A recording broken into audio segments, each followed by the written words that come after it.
बंदी छोड़ सतगुरु रामपाल जी परमेश्वर जी की जय हो।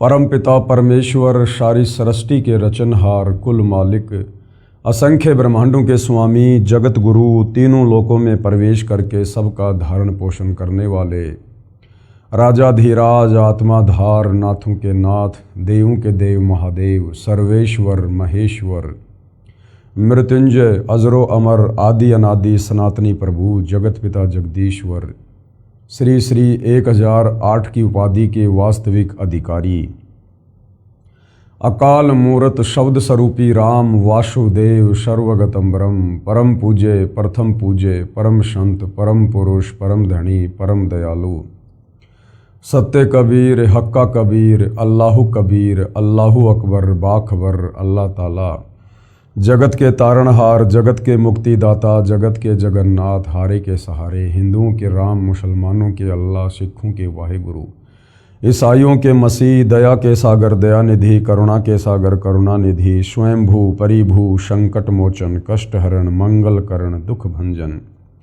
अविगत कबीर निर्विकार निर्विषम परमात्मा अलय अलेख सतगुरु आदि अनादि सतगुरु असली मर्यादा पुरुषोत्तम असली राम असली कृष्ण असली घनश्याम असली मुरारी राजाओं के राजा महाराजाओं के महाराजा शहंशाहों के शहंशाह सम्राटों के सम्राट भगवानों के भगवान अल्लाहों के अल्लाह प्रभुओं के प्रभु मसीहाओं के मसीह सच्चे वाहिगुरु बाबाओं के बाबा पीरों के पीर सेठों के सेठ जगत सेठ सावड़सा सेठ सर्वगुण संपन्न अनंत कोटि कलाओं के स्वामी अनंत कोटि ब्रह्मांडों के नायक योगियों में महायोगी ध्यानियों में महाध्यानी सिद्धों में परम सिद्ध ज्ञानियों में तत्व ज्ञानी ब्रह्म ज्ञानी महाज्ञानी परम ज्ञानी सर्वश्रेष्ठ ज्ञानी विज्ञानी युवा कबीर समर्थ कबीर असमवात अमित ओजा सच्चे रहनुमा करीम अल्लाह सुबहान अल्लाह दुनिया के अंतिम पैगंबर 8 सितंबर 1951 से गांव धनाना जिला सोनीपत हरियाणा भारतवर्ष की पावन भूमि पे प्रकट रियल कल की भगवान श्री नारायण साकार हरि श्री बाबा साहेब नूर अनंत परमात्मा सच्चे दरवेश सच्चे बाखबर संत श्रोमणी सतगुरु रामपाल जी परमेश्वर जी के चरण कमल में आप और हम सभी भाई बहनों का अनंत कोटि दंडवत प्रणाम।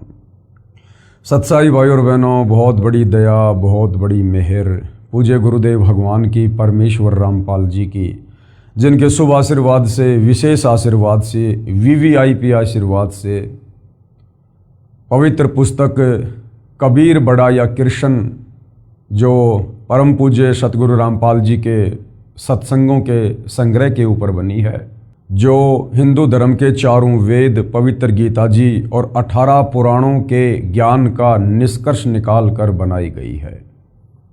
इस पवित्र पुस्तक को पढ़ने के बाद यदि आप परम पूज्य सतगुरु रामपाल जी के चरणों में आकर नाम उपदेश ग्रहण करते हैं तो इस जन्म में आपके मोक्ष प्राप्ति में कोई संशय किसी प्रकार का नहीं है। साथ में आपकी 101 पीढ़ियों का भी उद्धार होगा, क्योंकि उनको भी भक्ति मार्ग मिलेगा, मोक्ष मार्ग मिलेगा। भाई और बहनों, ये पवित्र पुस्तक हिंदू समाज के लिए एक वरदान से कम नहीं है, क्योंकि सदियों से हमारे नादान तत्व ज्ञानहीन धर्म गुरुओं ने आचार्य शंकराचार्यों ने हमें जो शास्त्रों के विरुद्ध भक्ति करवाकर परमेश्वर से मिलने वाले लाभ से वंचित रखा है। अब ये पवित्र पुस्तक कबीर बड़ा या कृष्ण सबसे पहले तो ये साबित करेगी कि वास्तव में भगवान कौन है जिसकी भक्ति करनी चाहिए, क्योंकि भक्ति तो उस समय शुरू होती है जब हमें पहले भगवान का पता चलता है। सतयुग त्रेता द्वापर कलयुग 5000 वर्ष बीत चुका है। आज तक किसी भी धर्म के किसी भी धर्म गुरु ने परमात्मा चाहने वाली आत्माओं को परमेश्वर के विषय में नहीं बताया, परमेश्वर की परिभाषा के विषय में भी नहीं बताया, ना आत्मज्ञान के विषय में बताया, ना परमात्म ज्ञान के विषय में बताया। अब ठीक का समय आने पर स्वयं सारी सृष्टि के सृजनहार कबीर परमेश्वर सतगुरु रामपाल जी के रूप में धरती पर प्रकट हैं और सर्व धर्मों के धर्मशास्त्रों का निष्कर्ष निकालकर अपने सत्संगों के माध्यम से और पवित्र पुस्तकों के माध्यम से परमात्मा चाहने वाली आत्माओं के समक्ष पेश कर दिया है। अब ये हम आत्माओं के ऊपर निर्भर करेगा कि हम परमेश्वर चाहते हैं या फिर यहीं युगों युगों इस काल के कर्म बंधनों में जकड़े रहकर कष्ट उठाना चाहते हैं। तो इस पवित्र पुस्तक कबीर बड़ा या कृष्ण को पढ़ने के बाद अवश्य आपकी आत्मा जागृत होगी, यदि आपने भक्ति भाव से निष्पक्ष होकर रुचि लेकर इस पुस्तक को पढ़ा तो। अभी तक इस पुस्तक के ऊपर 10 वीडियो बन चुके हैं। इसी श्रृंखला में आज हमारा ये 11वें नंबर का वीडियो है। प्रत्येक वीडियो हमें अध्यात्म के विषय में बहुत कुछ बता रहा है। भाइयों और बहनों, इस पवित्र पुस्तक कबीर बड़ा या कृष्ण के ऊपर जो टॉपिक चल रहा है बहुत ही महत्वपूर्ण टॉपिक है। ऐसा ज्ञान, ऐसी रोचक कथाएं आपने अपनी जिंदगी में कभी नहीं सुना होगा। टॉपिक चल रहा है जनता की अदालत में, और जनता की अदालत में वर्तमान में जनता ही जज है, क्योंकि जनता शिक्षित है, एजुकेटेड है, अपनी आंखों से शास्त्रों में लिखी सच्चाई देखकर सत्य से परिचित हो सकती है, सत्य को स्वीकार कर सकती है। इसलिए सतगुरु रामपाल जी ने इस पवित्र पुस्तक में जनता की अदालत में जज भी जनता को ही बनाया है। मुकदमा है कबीर बड़ा या कृष्ण। श्री कृष्ण जी के पक्ष में खड़े होकर उनके जो वकील साहिबान हैं, उनकी एक लंबी चौड़ी फौज है, अर्थात हिंदू धर्म के सभी आचार्य, शंकराचार्य, संत, महंत, मंडलेश्वर श्री कृष्ण जी की तरफ से कोर्ट में उनका मुकदमा उनके वकील बनकर लड़ रहे हैं। दूसरी तरफ कबीर परमेश्वर जी, सारी सृष्टि के मालिक, वे स्वयं ही अपने अन्य रूप में अपने वकील हैं। यानी वर्तमान में वह कबीर परमेश्वर सतगुरु रामपाल जी के रूप में लीला कर रहे हैं, तो वे स्वयं ही अपने वकील हैं। और मुद्दा क्या है, मामला क्या है? श्री कृष्ण जी उर्फ विष्णु जी के वकीलों का कहना है, हिंदू धर्म गुरुओं का कहना है कि हमारे जितने भी हिंदू धर्म ग्रंथ हैं, 4 वेद है, पवित्र गीता जी है, 18 पुराण है, जितने भी उपनिषद हैं, शास्त्र हैं, इनमें श्री कृष्ण उर्फ विष्णु जी को परमपिता परमेश्वर बताया गया है, और श्री कृष्ण जी से ऊपर और कोई भगवान, कोई परमात्मा नहीं है। और ये श्री कृष्ण उर्फ विष्णु जी ये अजरो अमर हैं, अविनाशी हैं, इनके कोई माता पिता नहीं हैं, और इन्हीं की भक्ति करने से मोक्ष बता रहे हैं। दूसरी तरफ कबीर जी के वकील सतगुरु रामपाल जी ने जिन हिंदू धर्म ग्रंथों का हवाला देकर श्री कृष्ण जी के वकीलों ने श्री कृष्ण उर्फ विष्णु जी को अजरो अमर, अविनाशी, बिना माँ बाप का परमात्मा बताया है, उन्हीं हिंदू धर्म ग्रंथों को जनता के सामने अदालत में दिखाकर कबीर जी के वकील सतगुरु रामपाल जी ने उन लोगों की सिट्टी पिट्टी गुम कर दी है, उनके दांत खट्टे कर दिए हैं। और जनता ने अपनी आंखों से देखा श्रीमद् भगवत गीता में, श्री देवी महापुराण में, श्री शिव महापुराण में कि ब्रह्मा विष्णु महेश ये तीनों देवता नाशवान हैं, ये अविनाशी नहीं हैं, ये स्वयं अपनी जन्म और मृत्यु स्वीकार कर रहे हैं। गीता ज्ञान देने वाला ब्रह्म भी अपने जन्म और मृत्यु स्वीकार कर रहा है। ये ब्रह्मा विष्णु महेश खुद देवी दुर्गा को अपनी माँ और इस काल ब्रह्म को अपना पिता बता रहे हैं। तो भरी अदालत में जनता ने जब सारे सबूत देखे तो जनता को वास्तव में यकीन हुआ कि सदियों से जो गूढ़ सच्चाई हमारे धर्म ग्रंथों में विद्वान थी, लेकिन हमारे ये नादान धर्म गुरु ये केवल एक संस्कृत भाषा के विद्वान थे, इन्हें तत्व ज्ञान नहीं था, जिस कारण से संकेतों में लिखी हुई, कोड वर्ड में लिखी हुई 4 वेदों का सार पवित्र गीता जी के अनुवाद को करते समय भी इन्होंने गलतियां की और यथार्थ अनुवाद जनता को करके नहीं दे पाए और जनता को शास्त्र विरुद्ध साधना पर लगाकर रखे हुए थे। अब धीरे धीरे जनता की आंखें खुल रही हैं और जनता जान रही है, पहचान रही है कि वास्तव में समर्थ भगवान तो कबीर जी ही हैं। और धीरे धीरे कबीर जी के वकील सतगुरु रामपाल जी से जनता अदालत में अध्यात्म को लेकर प्रश्न कर रही है और सतगुरु रामपाल जी एक एक प्रश्न का सटीक और प्रमाणित जवाब दे रहे हैं। इसी प्रश्नोत्तरी में अब आगे कबीर जी के वकील सतगुरु रामपाल जी कबीर परमेश्वर जी की अमृतवाणी से सृष्टि रचना को समझा रहे हैं कि कबीर परमेश्वर जी की अमृतवाणी में जब ये 650 साल पहले बनारस के काशी में लहर तारा तालाब पर कमल के विकसित फूल पर शिशु रूप में प्रकट हुए और बड़े होने की लीला करते हुए 120 वर्ष तक उन्होंने अपने तत्व ज्ञान का प्रचार किया।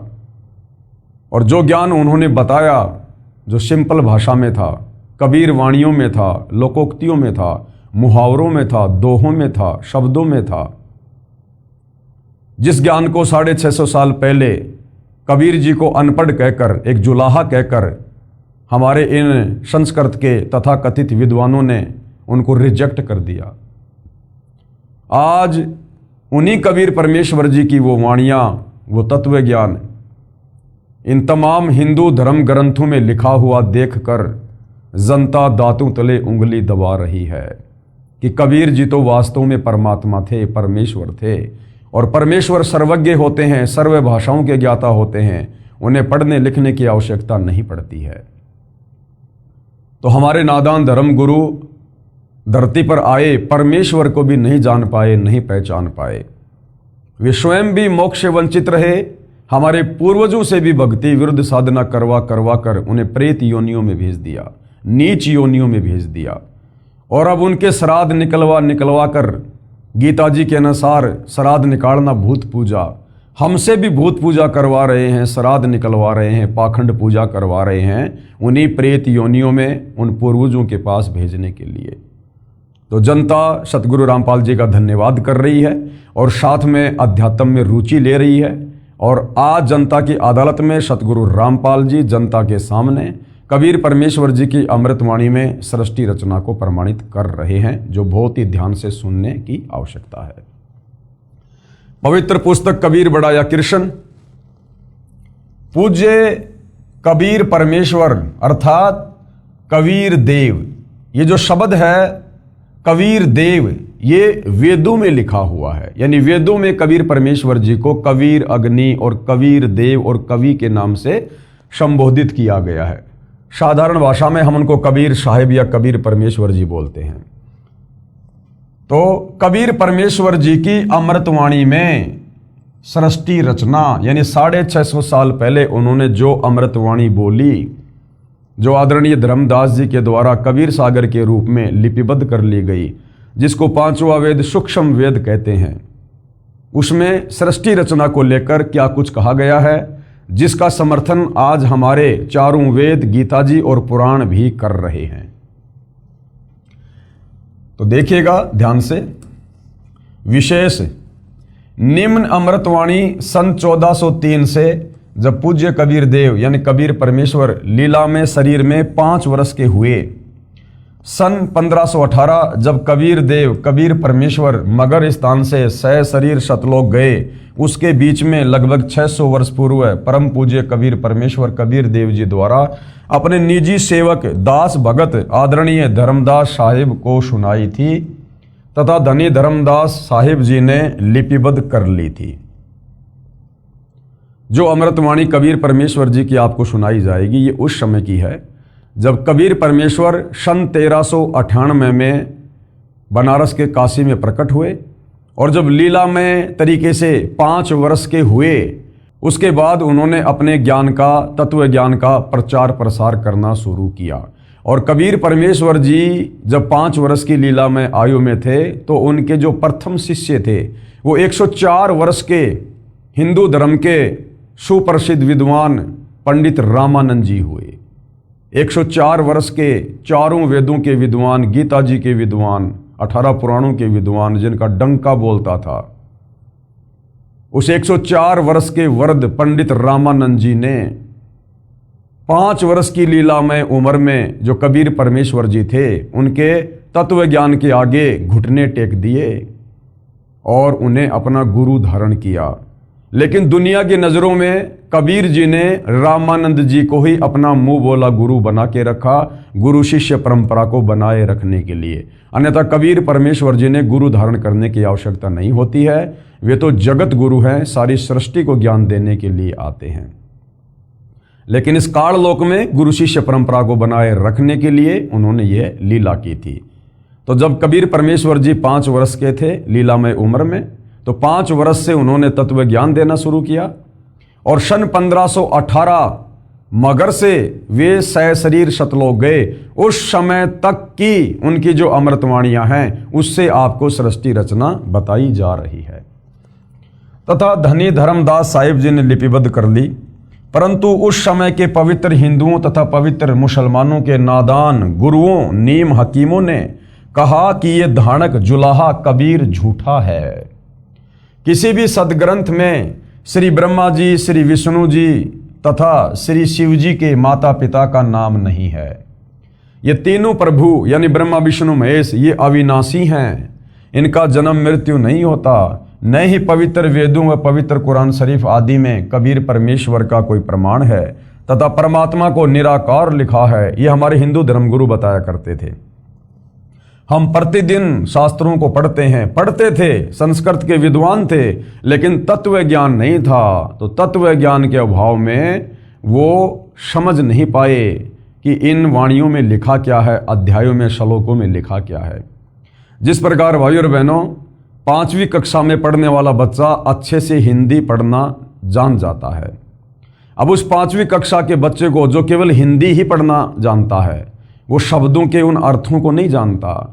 यदि उसको पीएचडी की पुस्तक दे दी जाए, वो बच्चा उसको पढ़ देगा क्योंकि हिंदी में है, लेकिन उन शब्दों के अर्थों को नहीं समझ सकता। इसी प्रकार ये हमारे नादान आचार्य शंकराचार्य धर्मगुरु ये केवल भाषा विशेष के ज्ञाता थे, इनको तत्व ज्ञान नहीं था। ये संकेतों को समझने में सक्षम नहीं थे, जिस कारण से जैसा इनको समझ में आया मनमुखी रूप से सदग्रंथों की व्याख्या करके अनुवाद करके इन्होंने समाज में वो फैला दिया, वो परोस दिया। एक प्रकार से रायता फैला दिया इन्होंने, अर्थात शास्त्र विरुद्ध साधना समाज में फैला दी। भोली आत्माओं ने उन विचक्षणों अर्थात चतुर गुरुओं पर विश्वास कर लिया कि सचमुच ये कबीर धानक तो अशिक्षित है तथा हमारे गुरुजी शिक्षित हैं, सत्य कह रहे होंगे। आज वही सच्चाई प्रकाश में आ रही है। ये नादान धर्मगुरु उस समय कह दिया करते थे अपनी बात को ऊपर रखने के लिए, जबकि कबीर परमात्मा इन धर्मगुरुओं को कहा करते थे कि पंडित जी देखो तुम्हारी आंखों के सामने ग्रंथ है। कबीर परमेश्वर अध्याय बताया करते थे, श्लोक बताया करते थे कि देखो कहाँ क्या लिखा हुआ है ब्रह्मा विष्णु महेश की माता पिता के बारे में, इनकी जन्म और मृत्यु के बारे में। वो पंडित लोग गुरु लोग देख लिया करते थे और जान लिया करते थे कि वास्तव में कबीर जी जो कह रहे हैं वैसा ही लिखा हुआ है। लेकिन अहंकार वश, मान बढ़ाई वश, काल प्रेरणा वश कि कहीं हमारा धार्मिक धंधा फैल ना हो जाए, रोजी रोटी खत्म ना हो जाए, जिस कारण से उन्होंने ये कहकर उस समय की जो अनपढ़ जनता थी उनको बरगला दिया, भ्रमित कर दिया कि देखो रे लोगों ये कबीर जुलाहा झूठ बोलता है, ये तो अनपढ़ है, इसको तो संस्कृत आती नहीं और हमारे सारे सदग्रंथ संस्कृत भाषा में हैं। तो आम व्यक्ति इस बात को बिल्कुल पक्का समझ लिया करते थे, मान लिया करते थे कि वास्तव में कबीर जी तो जुलाहा है, ये तो अनपढ़ है, संस्कृत आती नहीं, इसे क्या पता शास्त्रों में क्या लिखा है, कबीर जी झूठ बोल रहे हैं और हमारे गुरु जी सही कह रहे हैं। इस प्रकार से उन नादान धर्म गुरुओं की दाल गली रही। लेकिन भाइयों और बहनों ऐसा भी नहीं है कि परमात्मा कोई कमज़ोर थे या कमज़ोर साबित हो गए थे। वो समय नहीं था इन धर्मशास्त्रों की सच्चाई जन जन के सामने उजागर करने की, वो समय नहीं था भाइयों और बहनों। समय परमात्मा ने वर्तमान का निर्धारित किया हुआ था कि जब आवे 5505 तब ये वचन मेरा होगा साचा। ये कलयुग की बिचली पीढ़ी कबीर परमात्मा का निर्धारित समय है सत्य को उजागर करने का, धर्मशास्त्रों में लिखी सच्चाई को जन जन तक पहुंचाने का। तो अब वही कबीर परमेश्वर सतलोक से चलकर 8 सितंबर 1951 में गांव धनाना जिला सोनीपत हरियाणा में प्रकट हैं सतगुरु रामपाल जी के नाम से, और उन्होंने सन 1994 से इन शास्त्रों में लिखी सच्चाई जन जन को बताना शुरू की और आज लाखों में करोड़ों में उनके फॉलोवर हैं। और जो सतज्ञान आज सतगुरु रामपाल जी ने बताया है वो आज इस पृथ्वी पर अन्य किसी धर्मगुरु के पास नहीं है और ना उन्होंने कभी अपने शिष्यों को कभी ये ज्ञान बताया। तो इससे साबित होता है कि धरती पर स्वयं कबीर परमेश्वर सतगुरु रामपाल जी के रूप में प्रकट हैं और ये सर्वज्ञ परमात्मा है, जगत गुरु हैं, तत्वदर्शी संत है और इनके अलावा किसी और के पास वर्तमान में मोक्ष मार्ग नहीं है। आज वही सच्चाई प्रकाश में आ रही है सतगुरु रामपाल जी के अथक प्रयासों से तथा अपने सर्व पवित्र धर्मों के पवित्र सदग्रंथ साक्षी हैं। इससे सिद्ध है कि पूर्ण परमेश्वर सर्व सृष्टि रचनहार कुल करतार तथा सर्वज्ञ कबीर देव यानी कबीर परमेश्वर ही हैं, जो काशी बनारस में कमल के फूल पर प्रकट हुए तथा 120 वर्ष तक वास्तविक तेजों में शरीर के ऊपर मानव सदृश से शरीर हल्के तेज का बनाकर रहे तथा अपने द्वारा रची सृष्टि का ठीक ठीक वास्तविक तत्व ज्ञान देकर शरीर सतलोक चले गए। कृपया प्रेमी पाठक पढ़ें निमन अमृतवाणी परमेश्वर कबीर साहिब जी द्वारा उच्चारित। तो सृष्टि रचना के विषय में कुछ वाणियां हैं जो कबीर परमेश्वर जी ने 650 साल पहले कही थी। जो उनके जो परम भगत थे उस समय आदरणीय धर्मदास जी, उन्होंने कबीर सागर के रूप में वाणियों को लिपिबद्ध किया जो वर्तमान में हमारे सामने प्रकट हैं। क्या लिखा है? धर्मदास ये है जग बोराना, धर्मदास ये सारी दुनिया बेखबर है परमात्मा से, तत्व ज्ञान से, और कोई न जाने ये पद परवाना। पद परवाना, पद यानी भक्ति की वास्तविक जानकारी, वे ऑफ वर्शिप। उस भक्ति की वास्तविक जानकारी यहां पर किसी के पास नहीं है, किसी धर्म में किसी धर्म गुरु के पास नहीं है। धर्मदास ये जग बोराना, कोई न जाने पद निर्वाणा, यानी मोक्ष पद के विषय में कोई नहीं जानता यहां। यही कारण मैं ये कथा पसारा, इसी कारण धर्मदास मैंने ये तत्व ज्ञान दिया है, तेरे को ये कथाएं सुनाई है मैंने। और जग से कहिए एक राम नियारा, जग यानी संसार, संसार में केवल श्री राम, दशरथ पुत्र श्री राम, कौशल्या का बेटा श्री राम जो त्रेता युग में आया। तो परमात्मा कह रहे राम राम शब जगत बखाने, आदि राम कोई बिरला जाने। वास्तव में वो आदि राम, सारी सृष्टि की रचना करने वाला राम, वो दशरथ पुत्र श्री राम नहीं है। उसका तो जन्म ही त्रेता युग में हुआ था। सतयुग में भी इंसान थे, राम नाम की भक्ति करते थे, तो सतयुग में तो कोई श्री रामचंद्र जी को जानता ही नहीं था। तो वास्तविक राम वो कबीर राम है, और ये कबीर परमात्मा चारों युगों में आते हैं। यही कबीर परमेश्वर जो 650 साल पहले अपने वास्तविक नाम, वैदिक नाम कबीर देव से आए, सतयुग में ये सतसुकृत ऋषि के नाम से आए, यही तत्व ज्ञान दिया। त्रेता में मुनिंदर ऋषि के नाम से आए, द्वापर में करुणा में ऋषि के नाम से आए, और कलयुग में वैदिक नाम कबीर नाम से आए। परमेश्वर की वाणी है, सतयुग में सत सुकृत कह टेरा, और त्रेता नाम मुनिंदर मेरा, द्वापर में करुणा में कहाया, और कलयुग में नाम कबीर धराया। यानी चारों युगों में परमात्मा भिन्न भिन्न नाम से आए, और वर्तमान में वही कबीर भगवान इस कलयुग की बिचली पीढ़ी में मोक्ष के प्राइम टाइम में सतगुरु रामपाल जी के नाम से प्रकट हैं, विद्यमान है, और वही अपना तत्व ज्ञान दे रहे हैं। तो धर्मदास संसार से कहना कि वास्तव में राम तो कोई न्यारा ही है, जिससे मुक्ति होगी, मोक्ष होगा। यही ज्ञान जग जीव सुनाओ, धर्मदास जो ज्ञान मैंने तेरे को सुनाया है तत्व ज्ञान, यही तू आगे फैला, अन्य जीवों को सुना, और सब जीवों का भ्रम नसाओ, और सबकी भ्रमणा निकाल दो। जैसे धर्मदास तू भ्रमित था, तू पहले श्री विष्णु को अपना इष्ट मान के पूजा करता था, अब तेरे को तत्व ज्ञान हुआ और अब तू सत्य पुरुष की भक्ति कर रहा है।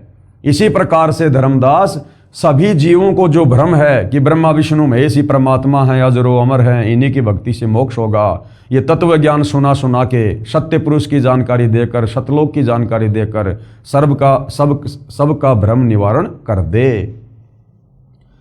अब मैं तुमसे कहूं चिताई, धर्मदास अब मैं तेरे से कहूंगा, तू ध्यान लगा के सुन।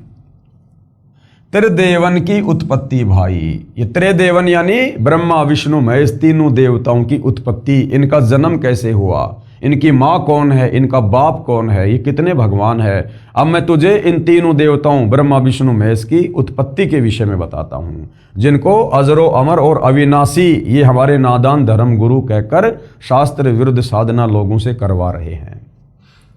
कुछ संक्षेप कहूँ गहराई, सब संशय तुमरे मिट जाई। धर्मदास, कुछ मैं संक्षेप में ये बातें तुम्हें बताऊंगा जिससे तुम्हारा संशय समाप्त हो जाएगा भक्ति और भगवान को लेकर।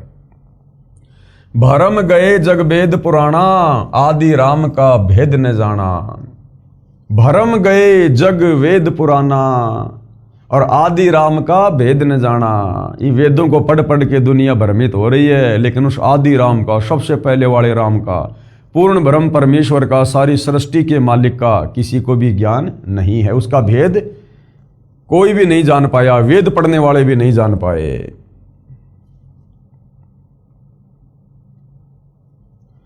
राम राम सब जगत बखाने और आदि राम कोई बिरला ही जाने। दशरथ पुत्र राम के विषय में तो सब कहते हैं कि राम राम जय जय राम श्री राम, परंतु उससे पहले वाला जो राम है, सतयुग वाला राम, उस आदि राम, उस कबीर राम के बारे में, सत्य राम के बारे में, सत कबीर के बारे में कोई नहीं जानता है। वो तो कोई बिरला ही जानेगा, बिरला, जिस पर कबीर परमेश्वर की खुद की रजा होगी, वे स्वयं उसको बताएंगे, समझाएंगे, वही जान सकता है। ज्ञानी सुने तो हृदय लगाई, यदि मेरे द्वारा बताई गई इस सृष्टि रचना को, इस तत्व ज्ञान को धर्मदास, यदि कोई ज्ञानी व्यक्ति सुनेगा, समझेगा, तो वो तो सौ सौ शुक्र मनाएगा। हृदय लगाई कि हे भगवान, ऐसा ज्ञान हमारे शास्त्रों में हर बात का प्रमाण है, आज से पहले सुना ना देखा, तो कहते हैं वो तो हृदय लगाएगा, वो तो प्रसन्न होगा, खुश होगा, सौ सौ गुण गाएगा। और इसी ज्ञान को यदि मूर्ख सुने तो गम ना पाई, और कोई मूर्ख सुनेगा तो कहेगा नहीं नहीं झूठ बोल रहे हैं, कोई सच्चाई नहीं है। माँ अष्टंगी और पिता निरंजन। ब्रह्मा विष्णु महेश की माँ कौन है? अष्टंगी, 8 भुजा वाली दुर्गा। और ब्रह्मा विष्णु महेश का पिता कौन है? निरंजन, यानी ज्योति निरंजन, काल ब्रह्म। वे जमदारुण वंशन अंजन, पहले कीन निरंजन राई। कबीर परमात्मा ने सबसे पहले सतलोक में अपने वचन से, अंडे से निरंजन की यानी काल की उत्पत्ति की, और पीछे से माया उपजाई, और उसके बाद में परमात्मा ने माया यानी ये दुर्गा अष्टंगी, इसको बनाया। सृष्टि रचना से आप भाई बहनों को अच्छे से पता है कि सबसे पहले जिस हंस आत्मा ने काल के 21 ब्रह्मांड में उसके साथ जाने के लिए हाथ खड़ा किया था, उस हंस आत्मा को परमात्मा ने एक युवा लड़की बनाया, जिसको आदि माया और ये दुर्गा कहा जाता है। माया रूप देख अति शोभा और देव निरंजन तन मन लोभा। दुर्गा के उस युवा रूप रंग को देखकर और ये ज्योति निरंजन उसके ऊपर आसक्त हो गया, अपना तन मन, अपना सब कुछ होशो हवास खो बैठा। कामदेव धर्मराय सताए, यानी ये रजोगुण के वशीभूत हो गया ज्योति निरंजन काल, और देवी को तुरंत ही दरखाए। और दुर्गा के साथ में जैसे इसने बदतमीजी बलात् करने का प्रयास किया, उसी समय दुर्गा सूक्ष्म रूप बनाकर काल के ज्योति निरंजन के पेट में गई, और वहां से परमात्मा जी से अरदास करी कि हे कबीर परमेश्वर मेरी रक्षा करो। पेट से देवी करी पुकारा, वहां सूक्ष्म रूप में काल के पेट से देवी दुर्गा ने कबीर परमात्मा से अर्ज की, हे साहेब मेरा करो उबारा, हे परमात्मा मेरी रक्षा करो, मुझे बचाओ।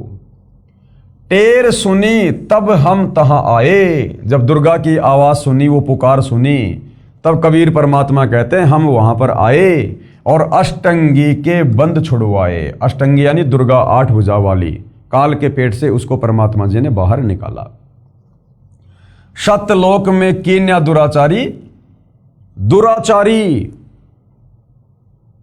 सतलोक में इस काल ने, ज्योति निरंजन ने दुर्गा के साथ में, क्योंकि दुर्गा भी कबीर परमेश्वर के वचन से उत्पन्न और काल भी कबीर परमेश्वर के वचन से उत्पन्न, दोनों आपस में भाई बहन हुए। तो काल ने दुर्गा के साथ में जबरदस्ती करने का प्रयास किया, उसको परमेश्वर ने दुराचार की संज्ञा दी है, दुराचार की।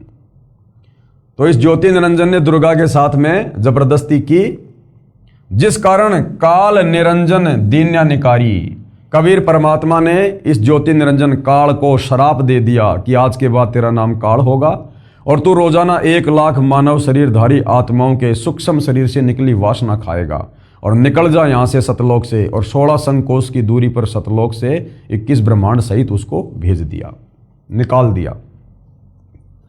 माया समेत दिया भगाई, दुर्गा सहित, क्योंकि दुर्गा ने भी गलती की। सतलोक में सारे आनंद थे, सारे ठाठ बाट थे, लेकिन काल के साथ जाने के लिए उसने हाथ खड़ा किया, स्वीकृति दी, पतिव्रता पद से गिर गई, जिस कारण से परमात्मा ने दुर्गा और काल को दोनों को 21 ब्रह्मांड सहित सतलोक से 16 संकोश की दूरी पर निकाल दिया। और दुर्गा के पीछे पीछे हम असंख्य आत्माओं ने, जो आज यहाँ ब्रह्मा विष्णु महेश, लक 84 में गधा कुत्ता शुअर देव जितने भी हैं प्राणी 21 ब्रह्मांड में, मक्खी मच्छर कीट पतंग, हम सब ने भी हाथ खड़े कर दिए थे। तो हम सबको कबीर परमात्मा ने सूक्ष्म रूप बनाया और दुर्गा के अंतःकरण में डाल दिया और कहा कि मैंने तेरे को शब्द शक्ति दे दी है, ये काल जितनी आत्मा कहे तू अपने वचन से उत्पन्न कर देना। माया समेत दिया भगाई, 16 शंख कोश दूरी पर आई, यानी सतलोक से 16 शंख कोश की दूरी पर ये काल के 21 ब्रह्मांड आ गए। अष्टंगी और काल अबदोई, अब 21 ब्रह्मांड में कौन है? ये दुर्गा और काल दोनों। मंद कर्म से गए बिगोई, इन्होंने सतलोक में वो गंदा कर्म किया। गंदा कर्म मतलब दुर्गा ने तो ये गलती करी कि वो अपने परमपिता परमेश्वर के पतिव्रता पद से गिर गई हाथ खड़ा करके। और काल ने क्या मंदा कर्म किया? दुर्गा के यौवन को देखकर, रूप रंग को देखकर उसके ऊपर आसक्त होकर जबरदस्ती करने का उसने जो है कुप्रयास किया। तो इन कुकर्मों के चलते दोनों को वहां से निकाल दिया। और हम जितनी भी आत्माएं थी, हमने भी काल के साथ उसके 21 ब्रह्मांड में आने के लिए हाथ खड़ा किया, तो हमने भी सजा पाई। धर्म राय को हिकमत कीन्या और नख रेखा से भग कर लेना। अब धर्म राय इस काल को कहते हैं। इसने कहा था कि भगवान मैं सत्य का राज करूंगा, जो जैसा कर्म करेगा 21 ब्रह्मांड में उस प्राणी को वैसा ही मैं फल दूंगा, मैं धर्म का राज करूंगा, सत्य का राज करूंगा, इसलिए काल को धर्म राय भी कहते हैं। नख रेखा से भग कर लेना, अपने नाखूनों से, अपनी वचन शक्ति से, सिद्धि शक्ति से इसने यहां आकर दुर्गा को स्त्री इंद्री लगाई अपनी काम वासना की पूर्ति के लिए। धर्म राय कीन्या भोग विलासा, और इस धर्म राय काल ने दुर्गा के साथ में पति पत्नी व्यवहार किया, भोग विलास किया। माया को रही तब आशा, काल ने दुर्गा के साथ भोग विलास किया यानी सेक्स की। उसके बाद दुर्गा जो है ये प्रेग्नेंट हो गई, माया को रही तब आशा। 3 पुत्र अष्टंगी जाए, अष्टंगी यानी दुर्गा आदि माया, इसने 3 पुत्रों को जन्म दिया। 3 पुत्र अष्टंगी जाए। 650 साल पहले कबीर भगवान ने यह अमृतवाणी कही थी, जो उस समय के नादान धर्मगुरुओं ने अभिमानवश रिजेक्ट कर दिया। और आज हमारी ये पवित्र गीता, देवी महापुराण आज इस सृष्टि रचना का समर्थन कर रहे हैं कि हाँ बिल्कुल ब्रह्मा विष्णु महेश की माँ दुर्गा है और इनका जो पिता है वो काल है। 3 पुत्र अष्टंगी जाए, और क्या नाम रखे? ब्रह्मा विष्णु शिव नाम धराए। क्या नाम रखे उनके? ब्रह्मा विष्णु और शिव। 3 देव विस्तार चलाए, और इनमें ये जग धोखा खाए। और यही तीनों देवता काल और दुर्गा के ये तीनों पुत्र ब्रह्मा विष्णु महेश 3 देव विस्तार चलाए। फिर इस काल ने क्या किया? 3 पुत्रों की उत्पत्ति कर दी, समय आने पर उनको तैयार कर दिया सृष्टि रचना के लिए, एक एक गुण से युक्त करके। ब्रह्मा जी को रजोगुण से युक्त कर दिया, विष्णु जी को शतोगुण से, शंकर जी को तमोगुण से। और काल ने कहा कि दुर्गा अब मैं किसी को भी अपने ओरिजिनल काल रूप में दर्शन नहीं दूंगा, और इन तीनों पुत्रों के माध्यम से अब तू मेरे एक ब्रह्मांड में सृष्टि रचना का कार्य शुरू कर। तो एक ब्रह्मांड में 3 लोकों में, पृथ्वी लोक, स्वर्गलोक और पाताल लोक, इस एक ब्रह्मांड में जो सृष्टि रचना का कार्य जो चल रहा है रजोगुण के प्रभाव से, ब्रह्मा जी के रजोगुण के प्रभाव से, यहां पर सभी जीव जबरदस्ती वासना से प्रेरित होकर संतान उत्पत्ति करते हैं। हमसे जबरदस्ती संतान उत्पत्ति करवाई जा रही है। विष्णु जी के सतोगुण के प्रभाव से ना चाहते हुए जबरदस्ती हम मोह ममता में बंधे रहते हैं, मेरा बेटी, मेरा बेटा, मेरी कार, मेरी कोठी। और श्री शंकर जी के तमोगुण के प्रभाव से लड़ाई झगड़ा, मन मुटाव, राग द्वेष, ईर्ष्या, इस प्रकार की भावना। काल ये सब कुछ क्यों करवा रहा है? अपने भोजन के लिए, क्योंकि उसे प्रतिदिन 1 लाख मानव शरीरधारी आत्माओं के सूक्ष्म शरीर से निकली वासना खाने का श्राप लगा है। जब ये मानव शरीरधारी प्राणी शरीर छोड़ता है, स्त्री या पुरुष, सबसे पहले ये जीवात्मा सूक्ष्म शरीर में काल के पास 21वें ब्रह्मांड में जहाँ पर ये रहता है, जहाँ पर इसने तपतशिला बना रखी है, ये आत्मा वहाँ जाती है सूक्ष्म शरीर में। और वहाँ पर ये काल सभी आत्माओं को प्रतिदिन 1 लाख सूक्ष्म शरीरधारी आत्माओं को तपतशिला पर भूनता है, जैसे हम तवे के ऊपर जीरा भूनते हैं, चटक चटक करता है। तो सूक्ष्म शरीर में आत्मा मरती नहीं है, लेकिन वो बहुत ज़्यादा पीड़ा सहन करती है, बेहोश हो जाती है। और सारे जीवन काल में उस स्त्री या पुरुष ने जो भी विषय वासना की है, जो भी गंदा कुछ खाया पिया, शराब, मांस, तंबाकू, बीड़ी, सिगरेट, चोरी जारी, ठगी, व्यभिचार, जो भी विषय वासना उसके सूक्ष्म शरीर में जमा हो जाती है, उसको ये काल तपतशिला पर भून भून के जैसे गन्ने का जूस निकाला जाता है, इस प्रकार से इस आत्मा की वासना निकालता है और आत्मा बेहोश हो जाती है, कायल हो जाती है। उसके बाद उस वासना को ये खाता है और उस आत्मा को फिर अपने विधान अनुसार धर्मराज के दरबार में भेज देता है। वहाँ जाकर आत्मा होश में आती है और लाइन में लगी रहती है। अब आगे गधा बनना है, कुत्ता बनना है, नरक में जाना है, स्वर्ग में जाना है, या कोई संस्कार शेष है तो वापस धरती पर जाकर मनुष्य जन्म प्राप्त करना है। और ये वासना ये किस प्रकार से जमा होती है भाई और बहनों? जिस प्रकार हम उदाहरण के लिए रसगुल्ला खाते हैं, आपने जैसे रसगुल्ला अपने मुंह में लिया, जीभ पर रखा, आपको एक टेस्ट आएगा रसगुल्ले का क्या स्वाद है, वो है वासना, वो वासना है। आपने शराब अपने मुंह में डाली, शराब को मुंह में डालते ही, जीभ पर डालते ही आपको उसका एक टेस्ट आएगा जैसा भी है, वो वासना है। वो कहाँ जमा हो रही है? वो हमारे सूक्ष्म शरीर में जमा हो रही है। हमारे मुंह से अंदर वो वस्तु जाते ही उसका कोई टेस्ट नहीं रहता। तो वो जो वासना जमा हो रही है, खट्टी, मीठी, तीखी, जैसी भी है, वो वासना हमारे सूक्ष्म शरीर में जमा होती रहती है।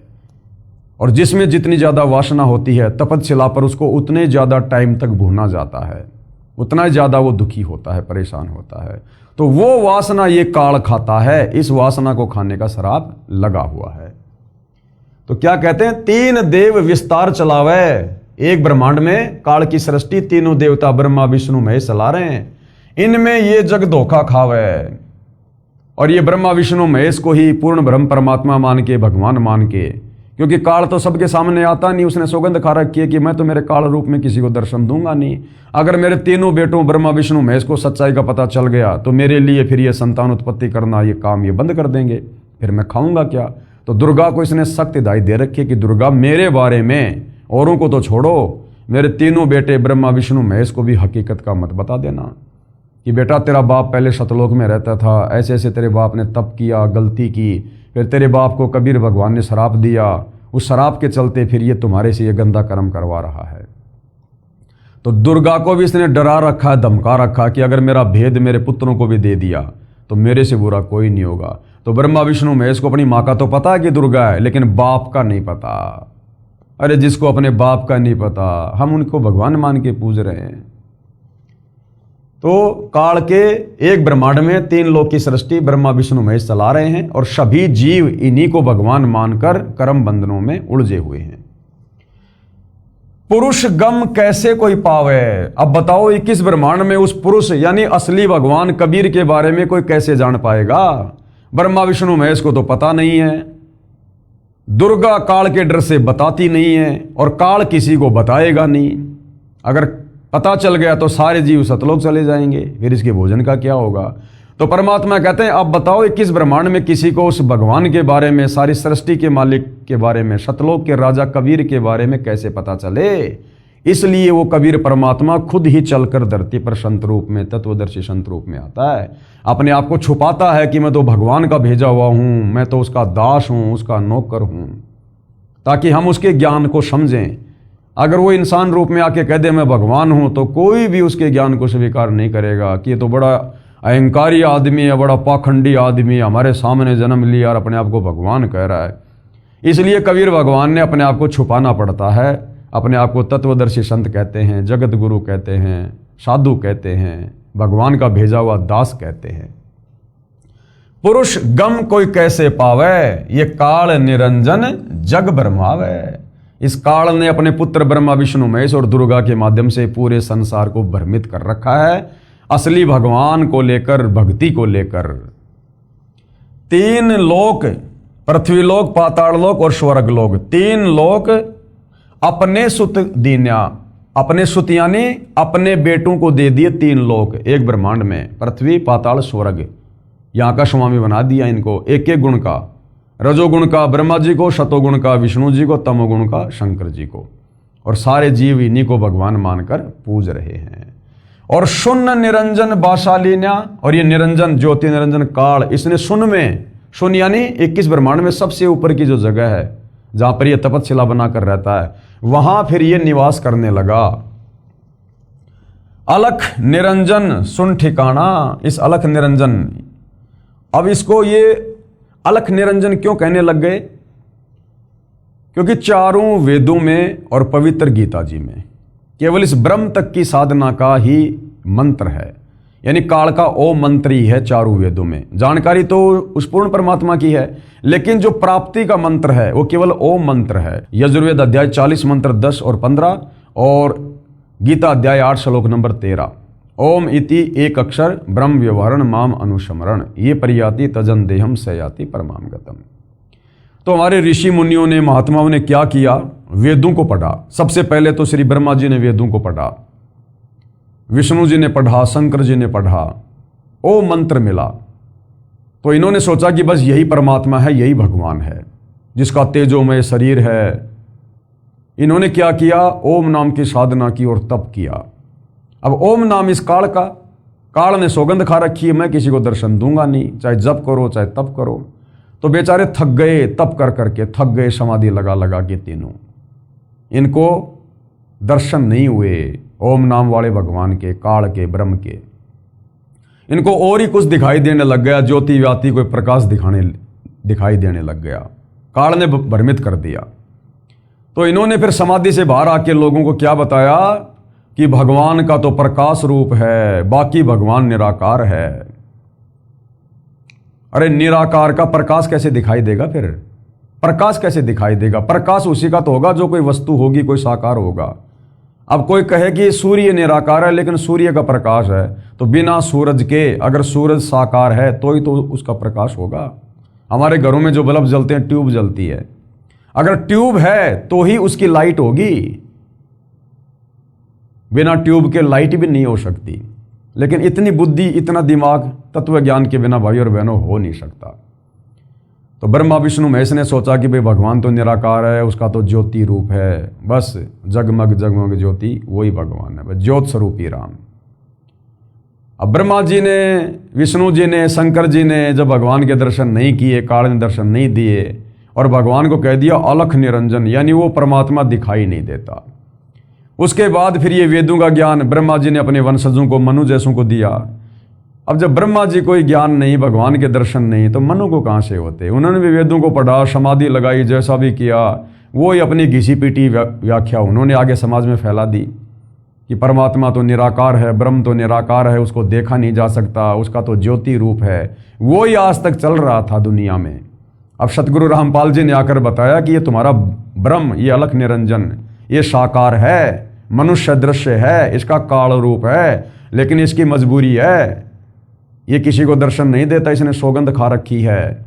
गीता अध्याय 11 श्लोक नंबर 46-47 पढ़ लेना कि मैं किसी को भी दर्शन नहीं दूंगा, किसी को भी। तो अलख निरंजन सुन ठिकाना, इस ज्योति निरंजन का ठिकाना कहाँ है? सुन में, 21वें ब्रह्मांड की जो सुन है वहां रहता ये। और ब्रह्मा विष्णु शिव भेद न जाना, ये तीनों इसके बेटे भी आज तक इसका भेद नहीं जान पाए, क्योंकि दुर्गा बताती नहीं है, काल किसी को दर्शन देता नहीं है, बाकी किसी को पता नहीं है। तो ब्रह्मा विष्णु महेश भी आज तक अपने पिता से अनभिज्ञ हैं। अब बाकी जीवों की क्या औकात? 3 देव सो उनको ध्यावें, ये तीनों देवता ब्रह्मा विष्णु महेश भी उस काल की पूजा करते हैं, समाधि लगाते हैं। निरंजन का वे पार न पावें, लेकिन आज तक उसके भी दर्शन नहीं कर पाए। उसके भी अलख निरंजन बड़ा बटपारा, बटपारा यानी ठग। ये ज्योति निरंजन जो निराकार भगवान बन के बैठा ना, ये बड़ा ठग है। 21 ब्रह्मांड में सबको ठग रहा है, अपने बेटों को भी नहीं छोड़ता ये। और 3 लोक जीव कीन आहारा, तीनों लोकों के प्राणियों का, स्वर्ग लोक में जो लोग मरते हैं, पृथ्वी लोक पर जो मरते हैं, पाताल लोक में जो मरते हैं, उसके बाद उनको ये तपस्या पे भून भून के खाता है। अपने तीनों बेटे ब्रह्मा विष्णु महेश को भी नहीं छोड़ता, समय आने पर इनको भी तपस्या पे भून भून के खाता है ये। तो 3 लोक के प्राणियों का ये काल आहार करता है, क्योंकि इसको प्रतिदिन 1 लाख मानव शरीरधारी आत्माओं के सूक्ष्म शरीर से निकली वासना, गंध, वो मैल खाने का शराब लगा हुआ है। ब्रह्मा विष्णु शिव नहीं बचाए, ये ब्रह्मा विष्णु शिव भी नहीं बच पाए काल का भोजन बनने से। शकल खाए पुन धूर उड़ाए, ऐसी दुर्गति करता ये, सबको खाता है। और तिनके सुत हैं तीनों देवा, और आंदर जीव करत हैं सेवा। तिनके सुत हैं तीनों देवा, इस काल के पुत्र हैं तीनों देवता ब्रह्मा विष्णु महेश। और आंदर जीव, और जो ज्ञानहीन प्राणी हैं, जिनको तत्व ज्ञान नहीं, शास्त्रों का ज्ञान नहीं, वो प्राणी, वो स्त्री, वो पुरुष, वो देवलोग, वो गंधर्व, यक्ष, वो किन्नर, तीनों लोकों में इन्हीं ब्रह्मा विष्णु महेश की पूजा करते हैं, इनकी सेवा करते हैं। उनको अंधा कहा है, क्योंकि शास्त्रों में, चारों वेदों में और पवित्र गीता जी में कहीं भी ब्रह्मा विष्णु महेश की पूजा करने को नहीं कहा गया है। बल्कि पवित्र गीता अध्याय 7 श्लोक नंबर 12 से 15 में तीनों गुणों की पूजा करने वालों को, 3 गुण कौन? रजगुण ब्रह्मा, सतगुण विष्णु, तमगुण शंकर। इन तीनों देवताओं की पूजा करने वालों को इस काल ब्रह्म ने, गीता ज्ञानदाता ज्योति निरंजन ने 4 गालियां दी हैं, जो ब्रह्मा विष्णु महेश को भगवान मान के पूजते हैं कि राक्षस स्वभाव को धारण किए हुए मनुष्यों में नीच, दूषित कर्म करने वाले मूर्ख मेरी साधना भी नहीं करते। अकाल पुरुष काहू नहीं चीन्या, अकाल यानी जो कभी काल के अंतर्गत नहीं आता, जिसको काल नहीं खा सकता, अविनाशी परमात्मा, अकाल मूर्त यानी कबीर भगवान सत्य पुरुष। कहते हैं अकाल पुरुष काहू नहीं चीन्या, उसको तो किसी ने भी नहीं जाना, किसी ने भी नहीं पहचाना आज तक, क्योंकि किस ब्रह्मांड में कोई बताने वाला ही नहीं। यहां काल किसी को जानकारी होने नहीं देता, या तो खुद ही भगवान बन के बैठा ये। तो 21 ब्रह्मांड के प्राणियों को, बेचारों को कहां से उस अकाल मूर्त शब्द स्वरूपी राम कबीर भगवान के बारे में पता चलता। काल पाए सब ही गए लीना, ब्रह्म काल सकल जग जाने।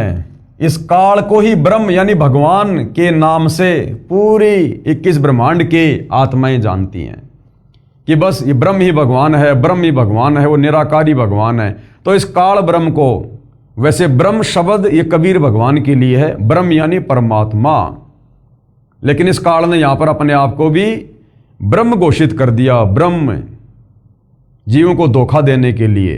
तो कहते हैं काल ब्रह्म शकल जग जाने। इस काल ब्रह्म को तो पूरी दुनिया जानती है कि वो ओम नाम वाला भगवान काल ब्रह्म, महाकाल, ज्योति निरंजन, अलख निरंजन, केवल 21 ब्रह्मांड के प्राणी इसी तक सीमित हैं।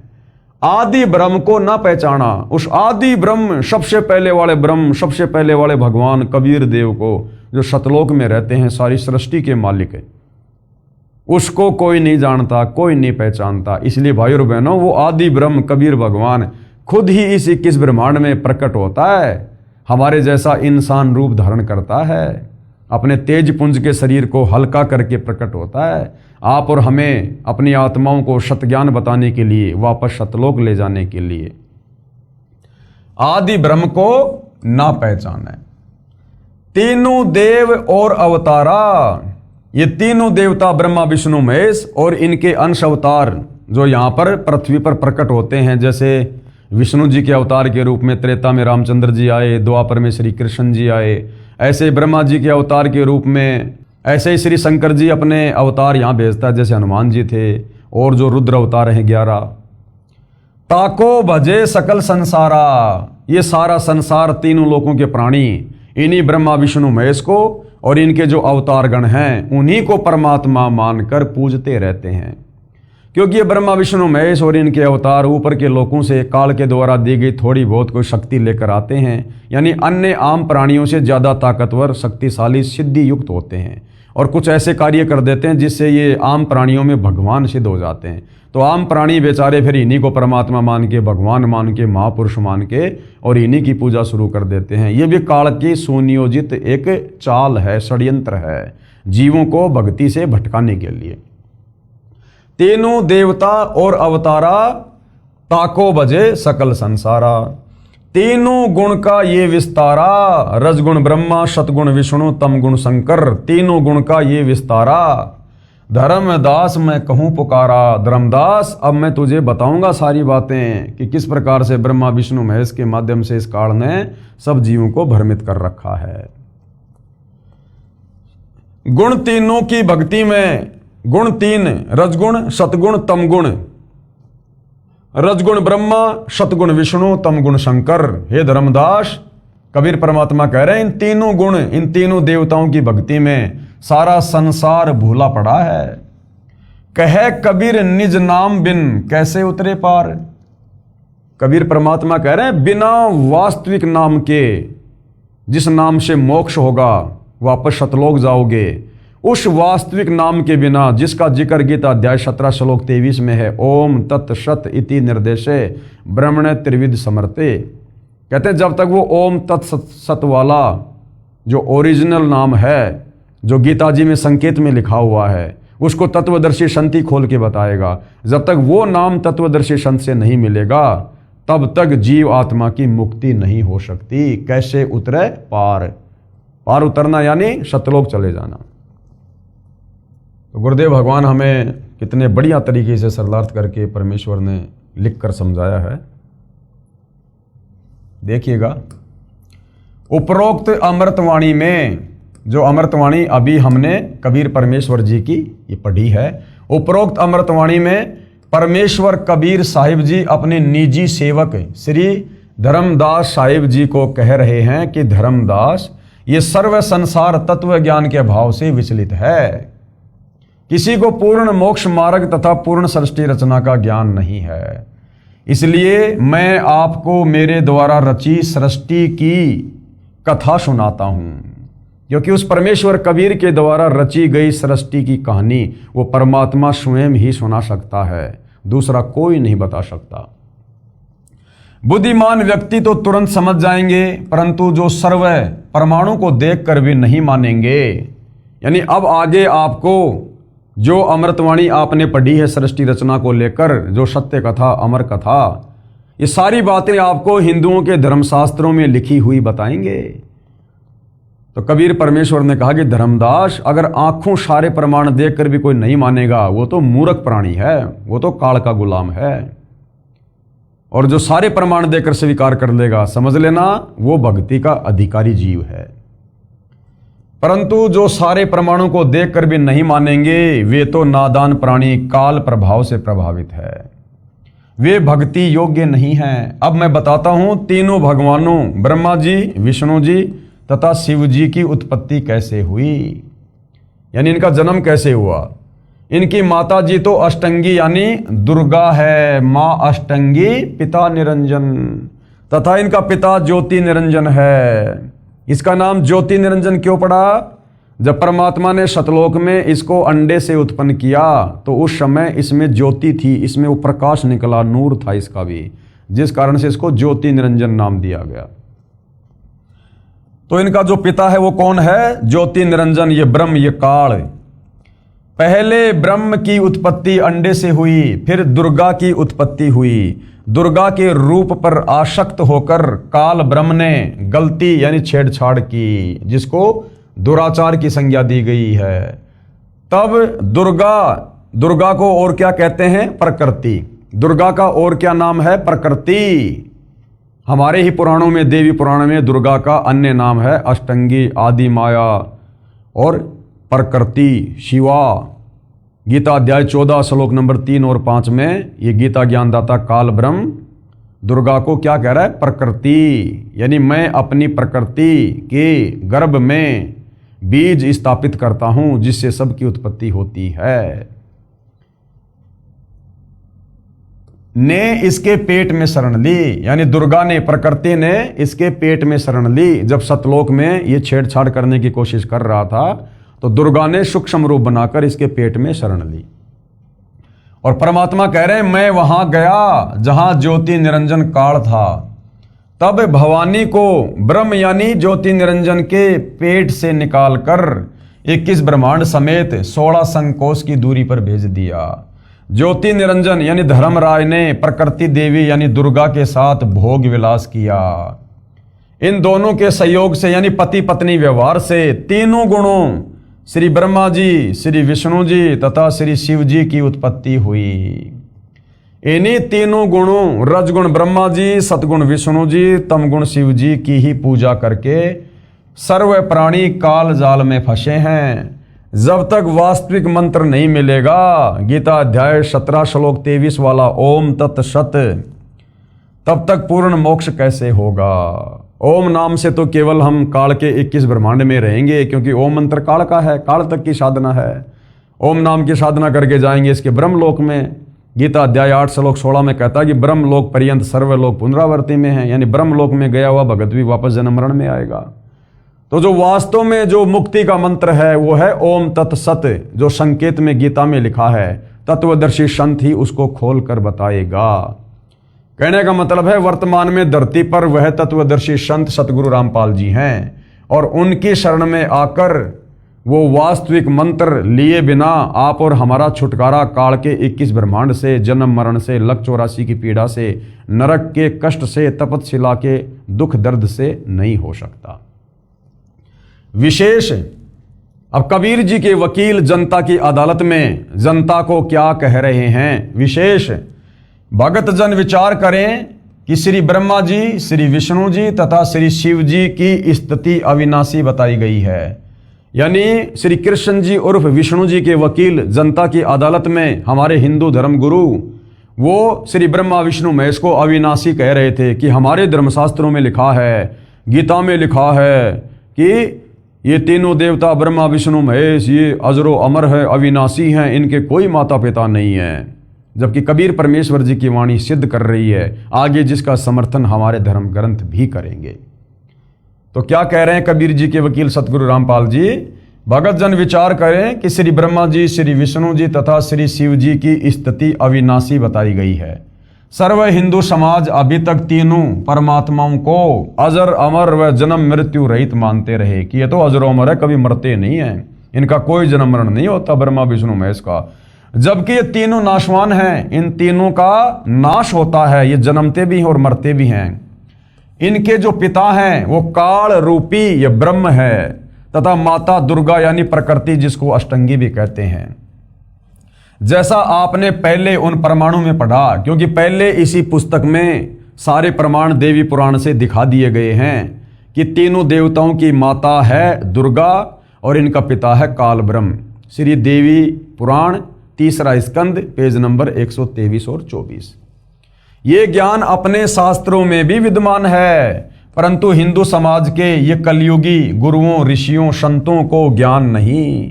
जो अध्यापक पाठ्यक्रम यानी सिलेबस से ही अपरिचित है वह अध्यापक ठीक नहीं, विद्वान नहीं है, विद्यार्थियों के भविष्य का शत्रु है। इसी प्रकार जिन धर्मगुरुओं को अभी तक ये नहीं पता कि श्री ब्रह्मा, श्री विष्णु तथा श्री शिव के माता पिता कौन है, तो वे गुरु, ऋषि, संत ज्ञानहीन हैं। उनको हिंदू धर्म के सिलेबस का ज्ञान नहीं है, शास्त्रों का ज्ञान नहीं है, जिस कारण से सर्व भगत समाज को शास्त्र विरुद्ध ज्ञान यानी लोकवेद अर्थात दंत कथा सुनाकर, यानी हमारे धर्म ग्रंथों में भक्ति और भगवान पूजा पाठ के बारे में क्या लिखा है उसके विपरीत जो भक्ति करवाई जाती है उसको लोकवेद और दंत कथा और शास्त्र विरुद्ध कहा जाता है। दंत कथा सुनाकर अज्ञान से परिपूर्ण कर दिया। शास्त्र विधि विरुद्ध भक्ति साधना करवा के, शास्त्र विरुद्ध यानी चारों वेद, गीता, 18 पुराणों के विरुद्ध विपरीत मंत्र दे दिए, विपरीत कहानियां सुना दी और भगत समाज में उल्टी साधना फैला दी। शास्त्र विरुद्ध भक्ति साधना करा के और परमात्मा के वास्तविक लाभ यानी पूर्ण मोक्ष से वंचित रखा। सबका मानव जन्म नष्ट कर दिया। क्योंकि मरने के बाद फिर क्या होगा? जो शास्त्रों के अनुसार भक्ति नहीं करेगा, तो गीता अध्याय 16 श्लोक नंबर 23 में लिखा है कि अर्जुन, जो व्यक्ति शास्त्र विधि को त्याग कर मनमानी पूजा करेगा, भक्ति करेगा, उसको ना सिद्धि होगी, ना उसकी मुक्ति होगी, ना उसका कोई कार्य सफल होगा। और यदि फिर भी शास्त्र विरुद्ध साधना करने के चलते किसी के कार्य सिद्ध हो रहे हैं, तो उस शास्त्र विरुद्ध भक्ति साधना को करने के चलते नहीं हो रहे, वो उसके पूर्व जन्म की भक्ति के कारण उसके कार्य सिद्ध हो रहे हैं। पूर्व जन्म की भक्ति के जो है उन पुण्यों के कारण है, क्योंकि उसकी बैटरी अभी चार्ज है। जिस प्रकार आप जी ने बैटरी को चार्ज कर लिया, उसके बाद आप उसका लाइट से कनेक्शन हटा दो, इन्वर्टर से कनेक्शन हटा दो, फिर भी बैटरी अपना काम करेगी जब तक उसकी क्षमता है, उसमें चार्ज है। लेकिन आगे फिर चार्ज खत्म होने के बाद, क्योंकि वो लाइट में नहीं लगी हुई है, जिस कारण से सारी सुविधा बंद होगी। तो वर्तमान में किसी भी धर्म गुरु के पास में वास्तविक जो साधना है उसका वो कनेक्शन नहीं है। उल्टी साधना बता रहे हैं कि हम आपको जो नाम दे रहे हैं उससे मोक्ष होगा, मुक्ति होगी, यही नाम है। और बेचारे भोले भाले श्रद्धालु, उनको क्या पता कि हमारे गुरुजन क्या बता रहे हैं।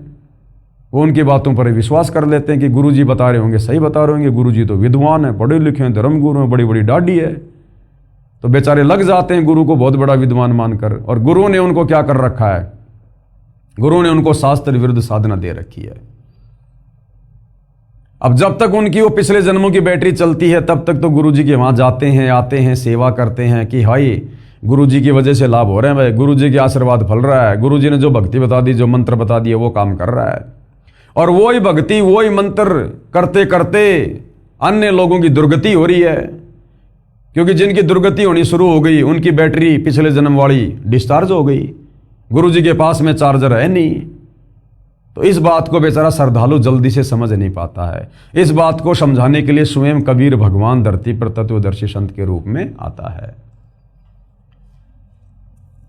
शास्त्र विरुद्ध भक्ति साधना करवा के परमात्मा के वास्तविक लाभ, यानी परमात्मा से असल में क्या लाभ मिलता है? मोक्ष वाला, उससे वंचित रखा। सबका मानव जन्म नष्ट कर दिया। यानी मनुष्य जन्म कितना अनमोल, कितना कीमती। मानव जन्म दुर्लभ है, ये मिला न बारंबार। जैसे पेड़ से पत्ता टूट जाए फिर वापस नहीं लगता डार। लक 84 योनियां भोगने के बाद, गधे, कुत्ते, सुअर, कीट पतंग, मक्खी, मच्छर, पता नहीं क्या क्या, लक 84 योनियां, इन सब के शरीर भोगने के बाद, इतना कष्ट, इतनी पीड़ा भोगने के बाद हमें परमात्मा के विधान अनुसार एक मनुष्य जन्म मिलता है, एक स्त्री या पुरुष का। और ये मनुष्य जन्म केवल इसलिए मिलता है कि मनुष्य जन्म में हम भक्ति कर सकते हैं, भगवान को पहचान सकते हैं, शास्त्रों को पढ़ सकते हैं, आत्मा का कल्याण करवा सकते हैं। गधे, कुत्ते, सुअर नहीं जानते क्या शास्त्र है, क्या भक्ति है, क्या भगवान है। क्योंकि वो कभी जब हमारी तरह मनुष्य थे, उन्होंने भी भक्ति सही नहीं की। मरने के बाद अपना कर्म भोग रहे हैं, लक 84 में चले गए वापस। अब उन्हें नहीं पता क्या भक्ति है, क्या भगवान है। चाहे दिन रात उनके कान में ईयरफोन लगा के सुनाओ उनको सत्संग, उनको नहीं पता।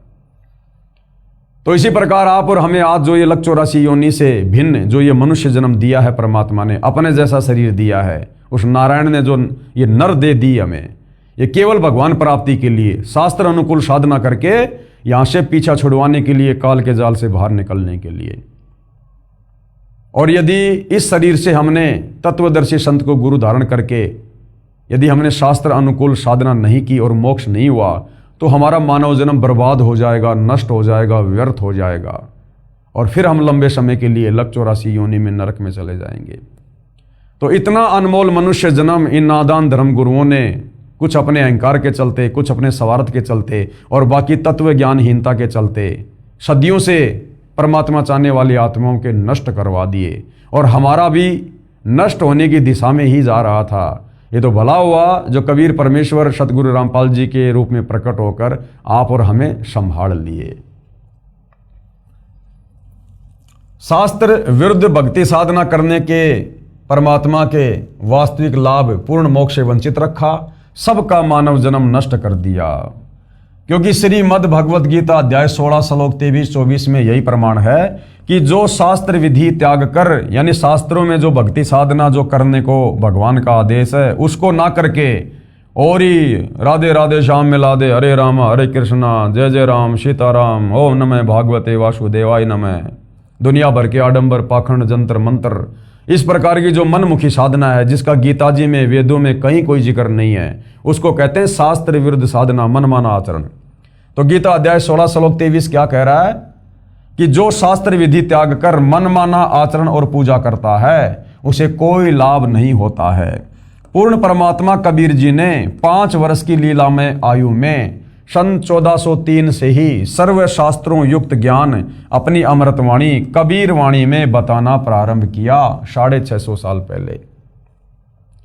परंतु उन अज्ञानी गुरुओं ने, वो संस्कृत में तो ज्ञानी थे लेकिन वो शास्त्रों को नहीं समझ पाए। तत्व ज्ञान के अभाव में संस्कृत के विद्वान होने के बाद भी वो अज्ञानी थे।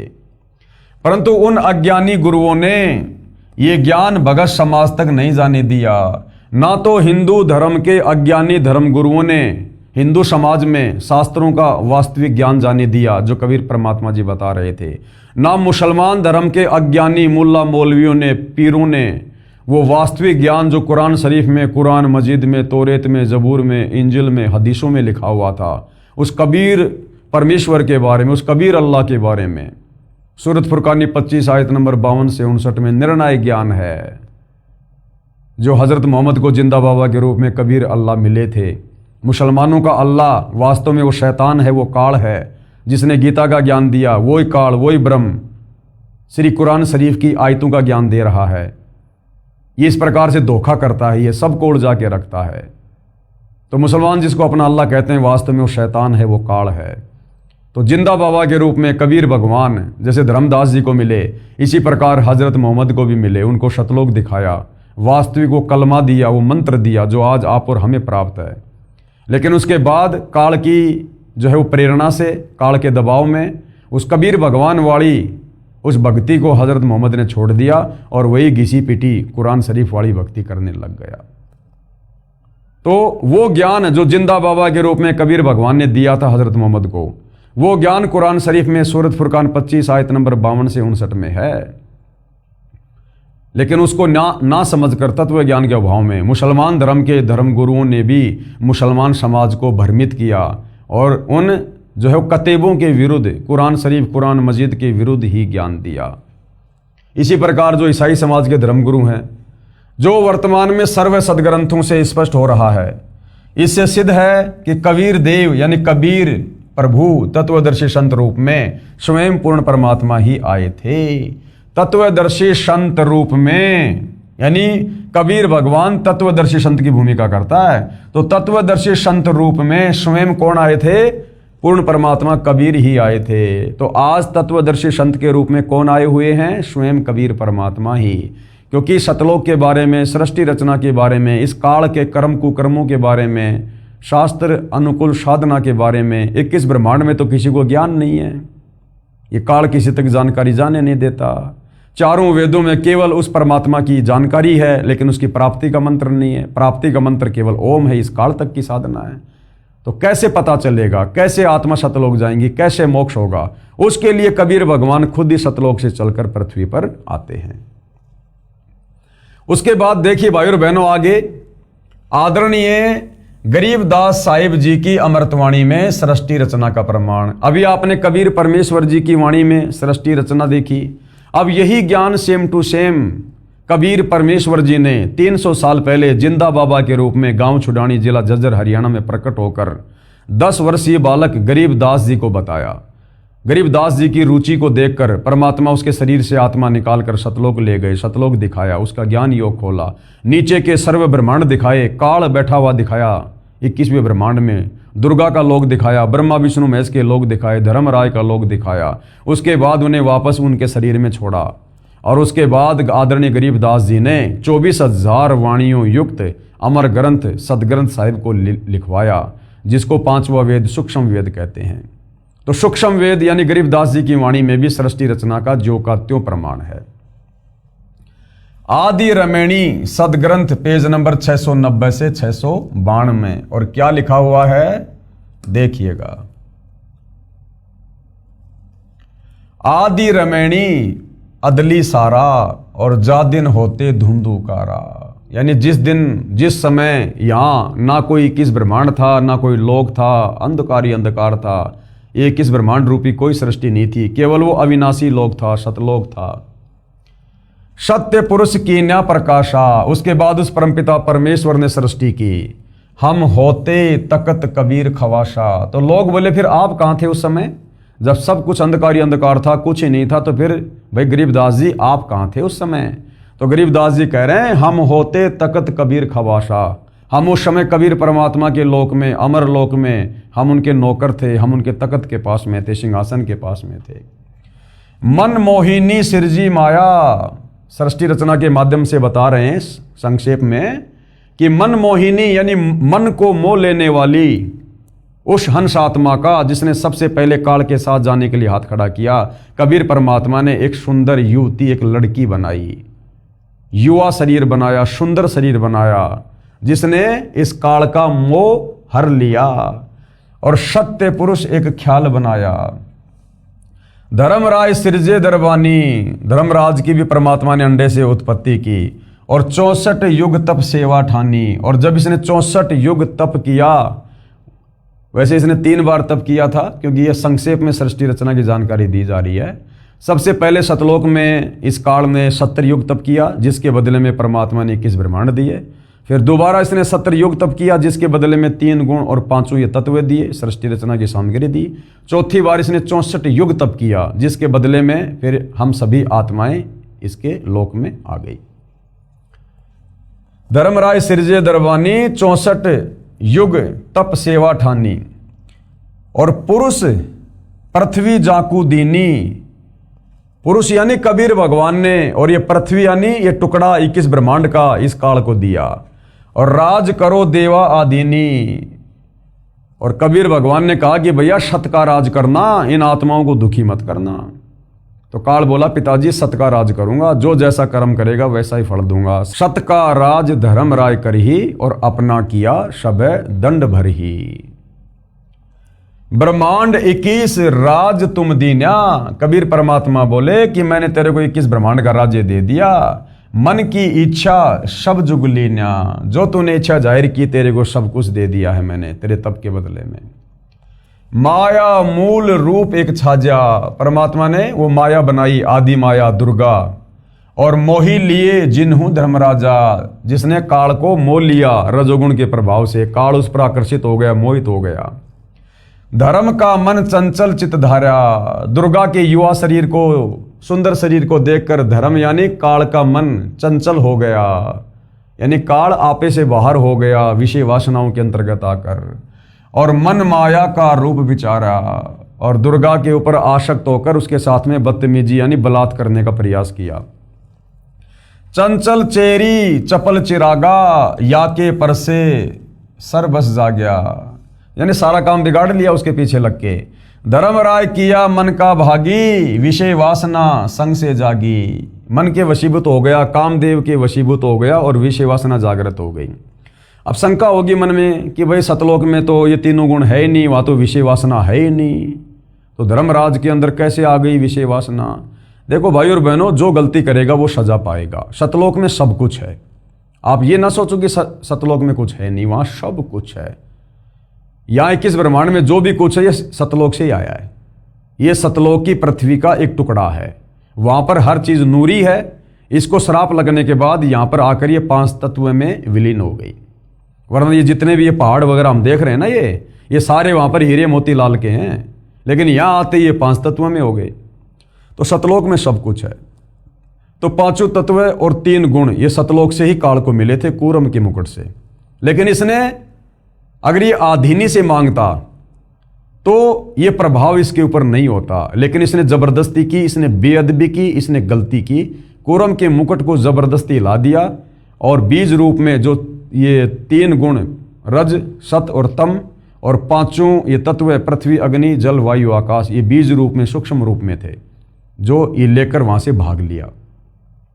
तो इसने गलती करी, सतलोक के विधान को तोड़ा इसने, जिस कारण से ये गुण इसके ऊपर हावी हो गए, इसके ऊपर हावी हो गए। अब जैसे हमारे घर में लाइट है, अब लाइट है तो लाइट से यदि हम अच्छा काम लेंगे तो लाइट हमें जूस बना के देगी, चक्की से हम लोग आटा पीसेंगे, ट्यूबलाइट जलाएंगे। लाइट से हम बहुत सारे काम करते हैं जो हमारे लिए फायदेमंद हैं। अब उस बिजली के तार को यदि कोई हाथ लगा के बैठ जाएगा तो क्या होगा? वही लाइट जो हमें फायदा पहुंचा रही है वो जान से मार देगी, उठा के पटक देगी। तो इसी प्रकार सतलोक में हर वस्तु है, जो जैसा उपयोग करेगा, जो जैसी गलती करेगा, मालिक के विधान अनुसार वो वैसी सजा पाएगा। तो इस काल ने, धर्मराय ने बेअदबी की अपने बड़े भाई कूरम के साथ में। कूरम ने कहा था भाई एक बार रुक जा, मैं पिताजी से आज्ञा ले लेता हूँ, फिर दे दूंगा तेरे को, अगर गुरुजी बोल देंगे तो, अगर हमारे कबीर भगवान बोल देंगे तो। इसने धैर्य धारण नहीं किया। कूरम जब ध्यान लगाने लगा तो इसने मुकुट पकड़ के हिला दिया और लेके भाग लिया सामग्री, जिस कारण से ये गुण इसके ऊपर हावी हो गए।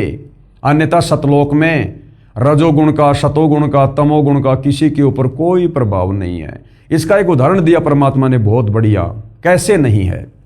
जैसे हमारे घर में कोई 3 साल का बच्चा है, 4 साल या 5 साल तक का बच्चा है, तो 5 साल तक के बच्चे में रजोगुण बिल्कुल भी नहीं होता, रत्ती भर भी, चाकर भी नहीं हो सकता। वो बच्चा अपनी माँ के साथ में नंगा नहाता है, उसकी माँ भी उसके साथ में बाथरूम में नहाती है। 3, 4, 5 साल तक की बेटी को बाप बाथरूम में नंगी करके जो है वो नहलाता है, लेकिन उस बेटी के मन में रजोगुण की जो है छटांग भी नहीं होती है, ना उस बेटे में होती। ऐसे ही सतलोक में हम इन तीनों गुणों के जो प्रभाव हैं इनसे दूर रहते हैं। वहां शौपन में भी ये तीनों गुण हमारे ऊपर हावी नहीं है। धर्मराय किया मन का भागी और विषय वासना संग से जागी।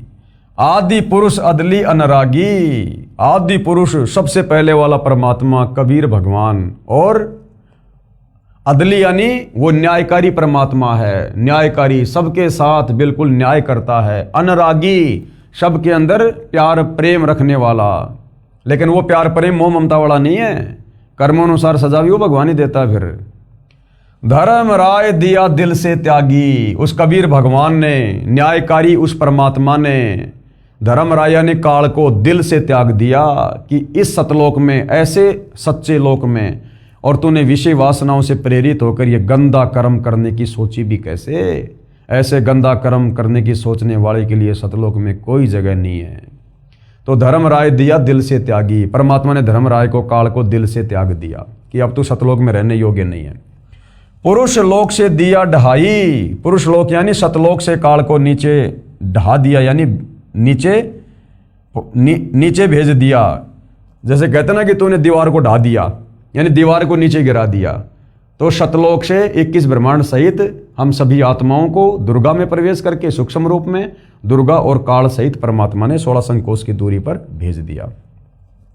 आगम दीप चली आए भाई। और आगे जो दीप था एक सहजदास का, क्योंकि परमात्मा के 16 पुत्र हैं सतलोक में, सब अलग अलग जगह पे रहते हैं, अलग अलग द्वीप में। तो जब ये 21 ब्रह्मांड जा रहे थे तो उधर एक सहजदास का लोक आया। तो काल ने सोचा कि भैया हो सकता है परमात्मा माफ़ कर दें, सहजदास के माध्यम से मैं कुछ प्रार्थना करूं। तो जब काल जा रहा था अपने 21 ब्रह्मांड सहित, तो वहां पर सहजदास का लोक आया। सहजदास जिस दीप रहता, सहजदास जिस लोक में रहता था, कारण कौन कौन कुलपन था। धर्मराय बोले दरबानी, सुनो सहजदास ब्रह्मज्ञानी। हे सहजदास मेरे भाई, हे ब्रह्मज्ञानी, मैं आपसे अर्ज करता हूं, मेरी बात सुनो। 64 युग हम सेवा कीनी। मैंने सतलोक में 64 युग तक मैंने तप किया, जिसके बदले में पुरुष ये पृथ्वी हमको दीनी। 21 ब्रह्मांड मेरे को दिए हैं पिताजी ने।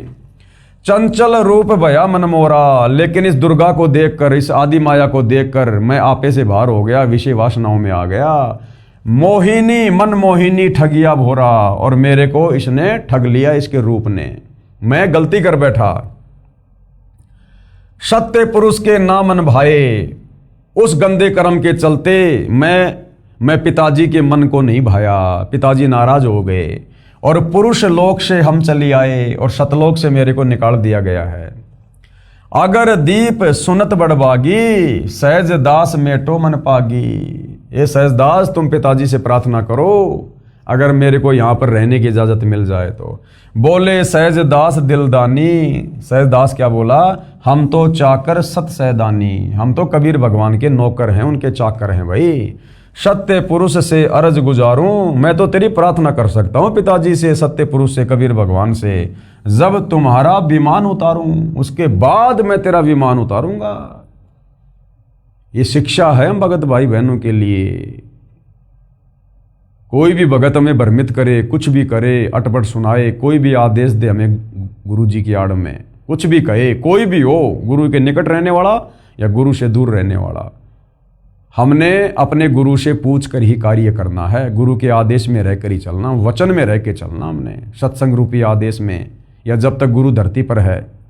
और यदि वो आदेश आपको किसी सत्संग में नहीं मिल रहा है तो फिर अपने गुरु जी से पूछो, उनसे आज्ञा लो।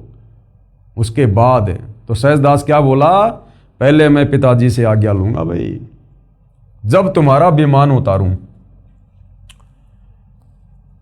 सहजदास को किया पियाना, सहजदास ने वहां से प्रस्थान किया और सत्यलोक लिया परवाना, और सत्यलोक में चला गया। वहां पर सत्य पुरुष साहिब सर्वंगी, अविगत अदली अचल अभंगी, वहां जाकर परमात्मा की महिमा करने लगा। जैसे हम भगत भाई बहन लाइव शुरू करने से पहले परमेश्वर का जयकारा लगाते हैं, उनकी महिमा करते हैं ना।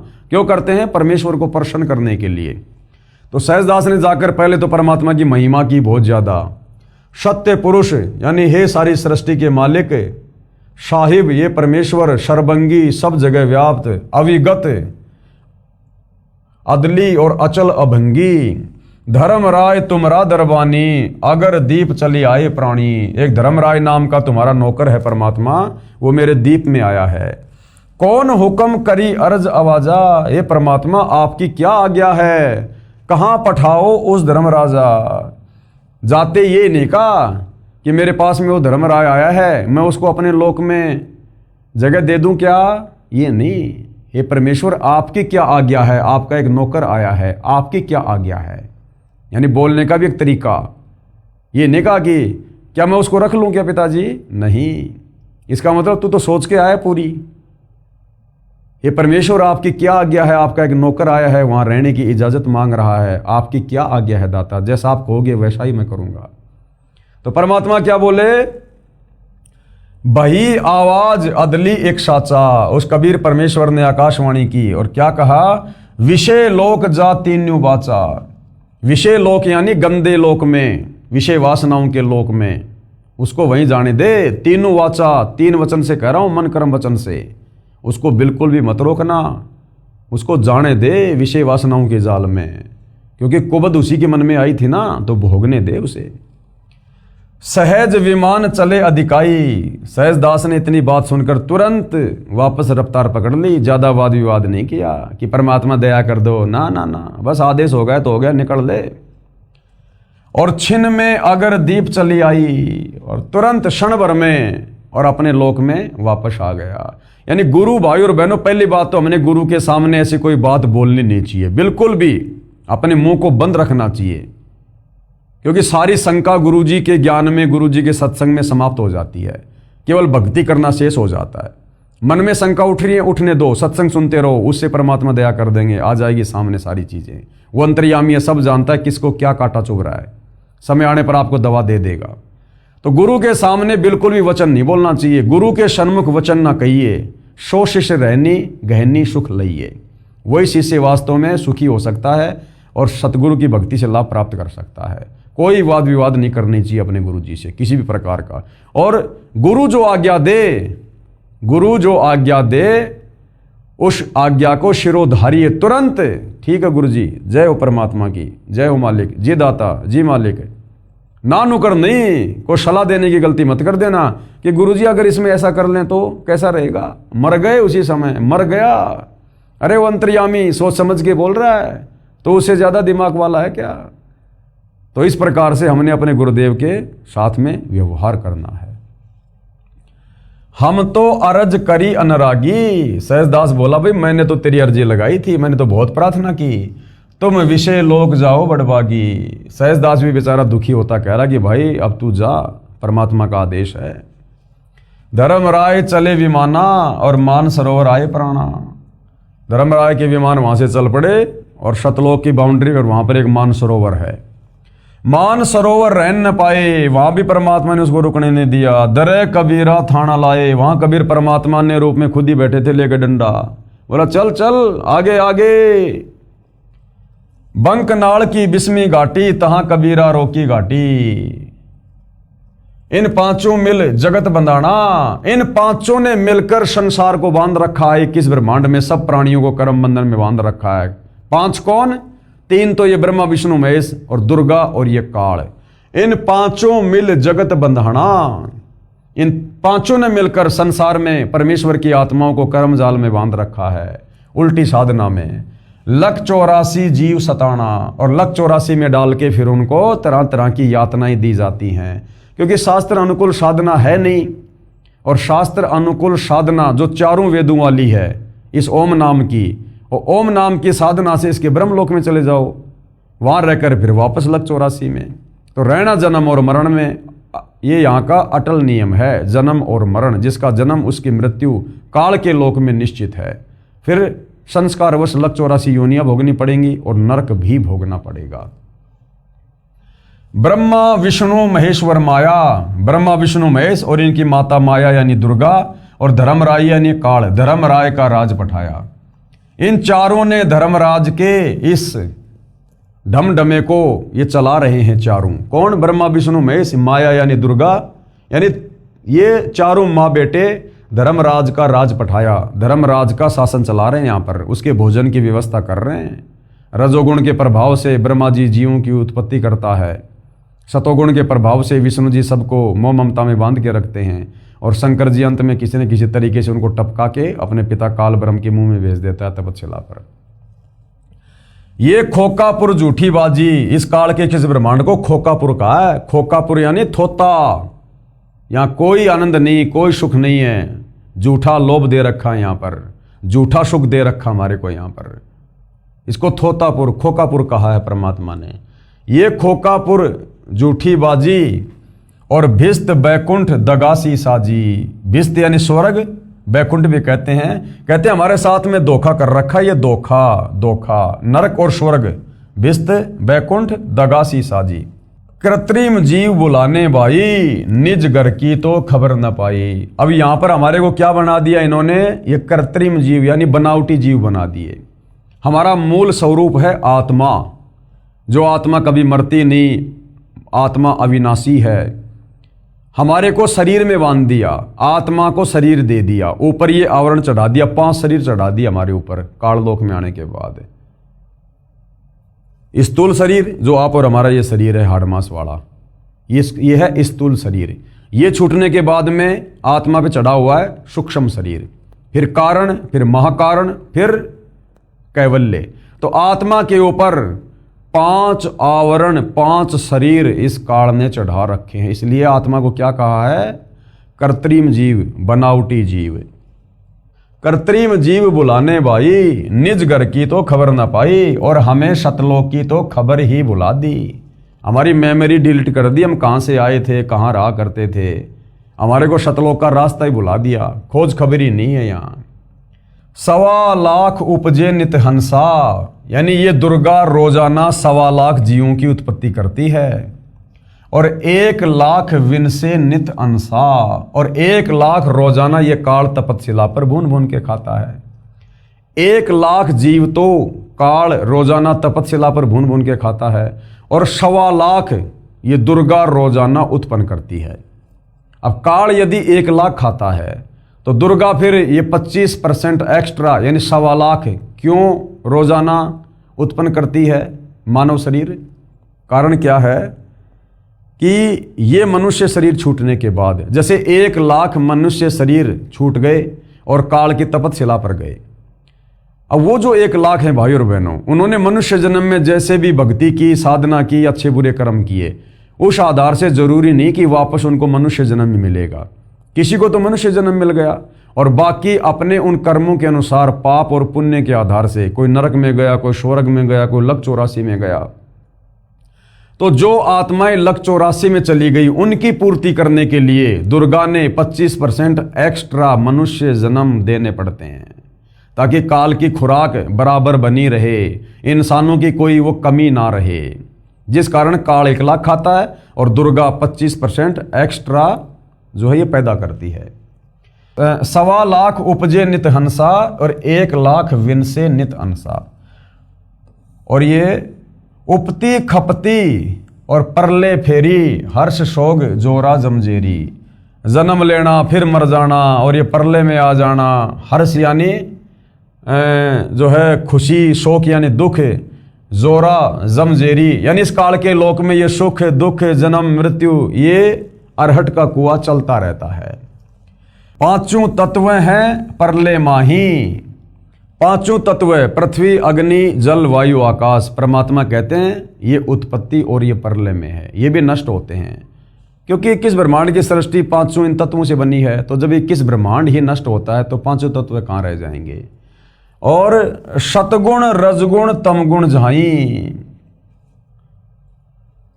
8 अंग मिली है माया और पिंड ब्रह्मांड शकल भरमाया।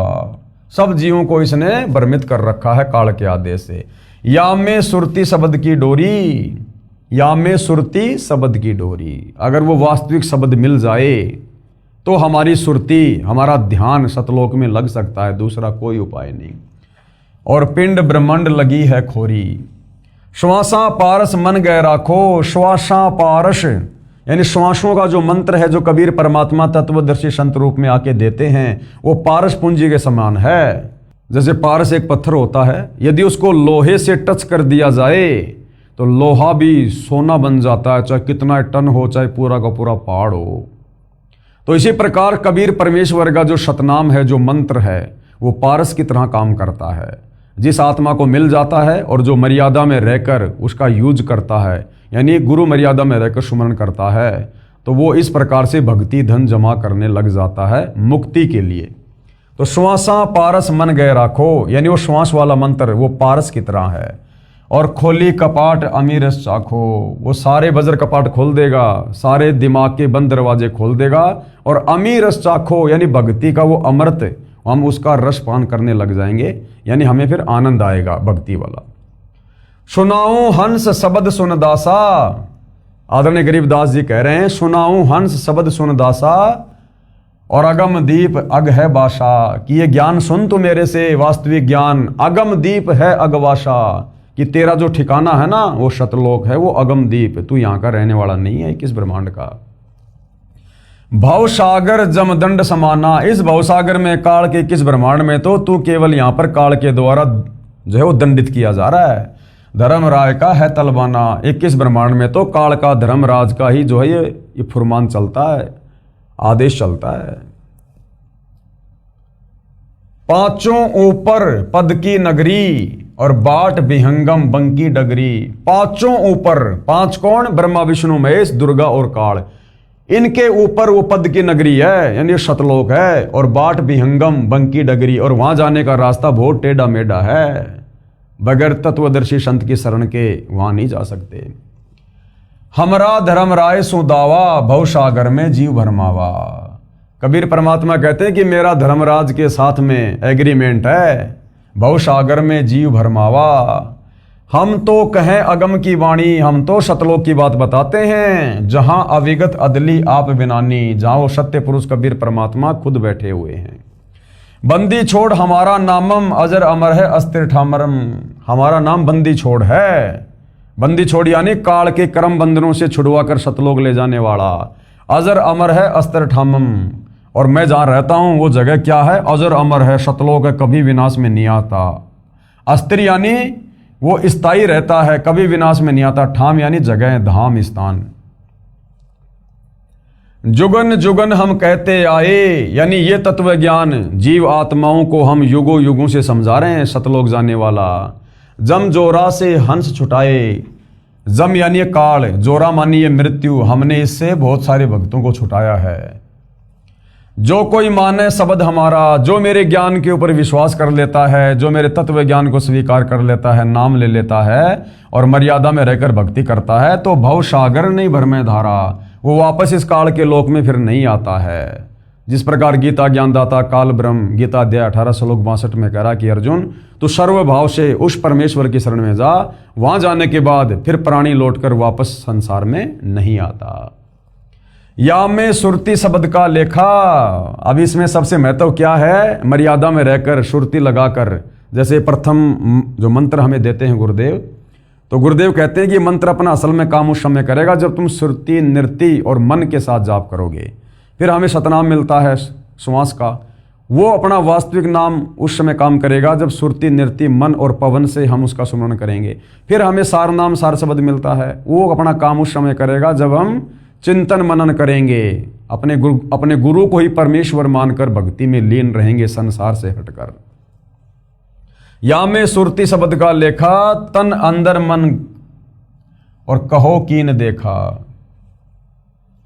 दास गरीब अगम की वाणी, खोजा हंस शब्द सैदानी। ये अगम की बातें बताई हैं, तत्व ज्ञान इसको वही खोज पाता है जो हंस वास्तव में उस प्रेम से, उस परमात्मा से प्यार करता है, उस परमात्मा के शब्द से जो प्यार करता है, यानी जो उनके ज्ञान पर विश्वास करके मर्यादा में रह के भक्ति करता है। इन अमृतवाणियों का पूज्य गुरुदेव भगवान ने, यानी वर्तमान के रियल कबीर परमेश्वर जी ने किस प्रकार से सरल और यथार्थ अनुवाद करके हमें बताया है, देखिएगा। उपरोक्त अमृतवाणी का भावार्थ है, क्या भावार्थ है कि आदरणीय गरीबदास साहिब जी कह रहे हैं कि यहां पहले केवल अंधकार था, पहले यहां किस ब्रह्मांड में कुछ नहीं था, बिल्कुल अंधकार था, शून्य था, तथा पूर्ण परमात्मा कबीर साहिब जी सतलोक में तख्त सिंहासन पर विराजमान थे। ऊपर के 4 लोकों की रचना करके सतलोक में कबीर परमात्मा खुद ही सत्य पुरुष के सिंहासन पर विराजमान थे। हम वहां चाकर थे, गरीबदास जी कह रहे हैं हम वहां पर नौकर थे उनके, यानी गरीबदास जी के रूप में भाई और बहनों खुद ही कबीर परमात्मा 300 साल पहले आए थे। वो अपना डबल रोल कर रहे थे, जैसा 650 साल पहले बनारस के काशी के भंडारे में हमने जो कथा सुनी कि कबीर परमात्मा के नाम से झूठी चिट्ठियां डाल दी गई कि कबीर भंडारा करेगा, 18 लाख लोग आ गए। कबीर भगवान झोपड़ी में बैठे हैं और अपना दूसरा रूप बनाया केशव बंजारे का, और सारी व्यवस्था भंडारे की। इसी प्रकार गरीबदास जी और कबीर भगवान दोनों एक ही शक्ति हैं, वो उनका डबल रोल थे। पहले वो उदाहरण पेश कर गए क्योंकि उन्होंने सूक्ष्म वेद 5वां वेद लिखवाना था, उसकी रचना करवानी थी, तो दोनों एक ही थे, बस डबल रोल था। क्योंकि सूक्ष्म वेद की वाणी, तत्व ज्ञान की वाणी उस कबीर परमेश्वर के अलावा 21 ब्रह्मांड में कोई नहीं बोल सकता। तो गरीबदास जी अपने आप को छुपाते हुए कह रहे हैं कि मैं उस समय उस कबीर परमात्मा के दरबार में था, हम वहां पर नौकर थे। परमात्मा ने ज्योति निरंजन को उत्पन्न किया, यानी काल को उत्पन्न किया अंडे से, फिर उसके तप के प्रतिफल में 21 ब्रह्मांड उसको प्रदान कर दिए। फिर माया यानी ये प्रकृति यानी देवी दुर्गा की उत्पत्ति की। युवा दुर्गा के रूप पर मोहित होकर ज्योति निरंजन काल ब्रह्म ने दुर्गा यानी प्रकृति से बलात्कार करने की चेष्टा की। ब्रह्म यानी काल को उसकी सजा मिली, उसे सतलोक से निकाल दिया तथा श्राप लगा कि 1 लाख मानव शरीरधारी प्राणियों का प्रतिदिन आहार करेगा और 1.25 लाख उत्पन्न करेगा। काल ब्रह्म ने देवी दुर्गा से विवाह किया 21 ब्रह्मांड में आके, और 3 पुत्र उत्पन्न किए, रजगुण युक्त ब्रह्मा, सतगुण युक्त विष्णु तथा तमगुण युक्त शिव को सुनियोजित षड्यंत्र के तहत उत्पन्न किया। संतान उत्पत्ति भी क्योंकि सुनियोजित षड्यंत्र के तहत, और वो ही वर्ती भाई और बहनों यहाँ पर सब प्राणियों की है। आप और हम जो संतान उत्पत्ति करते हैं, कहीं न कहीं उसका एक मकसद होता है कि बुढ़ापे में रोजी रोटी का सहारा बनेगा। तो काल ने भी 3 पुत्रों की उत्पत्ति अपनी रोजी रोटी के लिए की थी। ब्रह्मा जी को रजोगुण से युक्त कर दिया, विष्णु जी को शतोगुण से, शंकर जी को तमोगुण से, अपने भोजन के लिए। काल ब्रह्म ने अपने आहार के लिए अपने 3 पुत्रों से उत्पत्ति, स्थिति तथा संहार कार्य करवाता है। इस षड्यंत्र की पोल परम अक्षर ब्रह्म यानी सत्य पुरुष जी ने पृथ्वी पर आकर खोली। कबीर भगवान ने चारों युगों में आके, सतयुग, त्रेता, द्वापर और कलयुग में आकर इस षड्यंत्र की पोल खोली, और आज सतगुरु रामपाल जी के नाम से आकर इस षड्यंत्र की महापोल खोल रहे हैं। सब जीव अज्ञानता के कारण इन्हीं ब्रह्मा, विष्णु, शिव तथा देवी व अन्य देवताओं को पूर्ण परमात्मा मानकर भक्ति करते हैं, क्योंकि किसी को सत्य पुरुष की जानकारी है ही नहीं। काल के जाल से निकल नहीं पाते हैं, जन्म मरण के चक्कर में कष्ट उठा रहे हैं। कोई जीव काल ब्रह्म के 21 ब्रह्मांडों में सुखी नहीं है।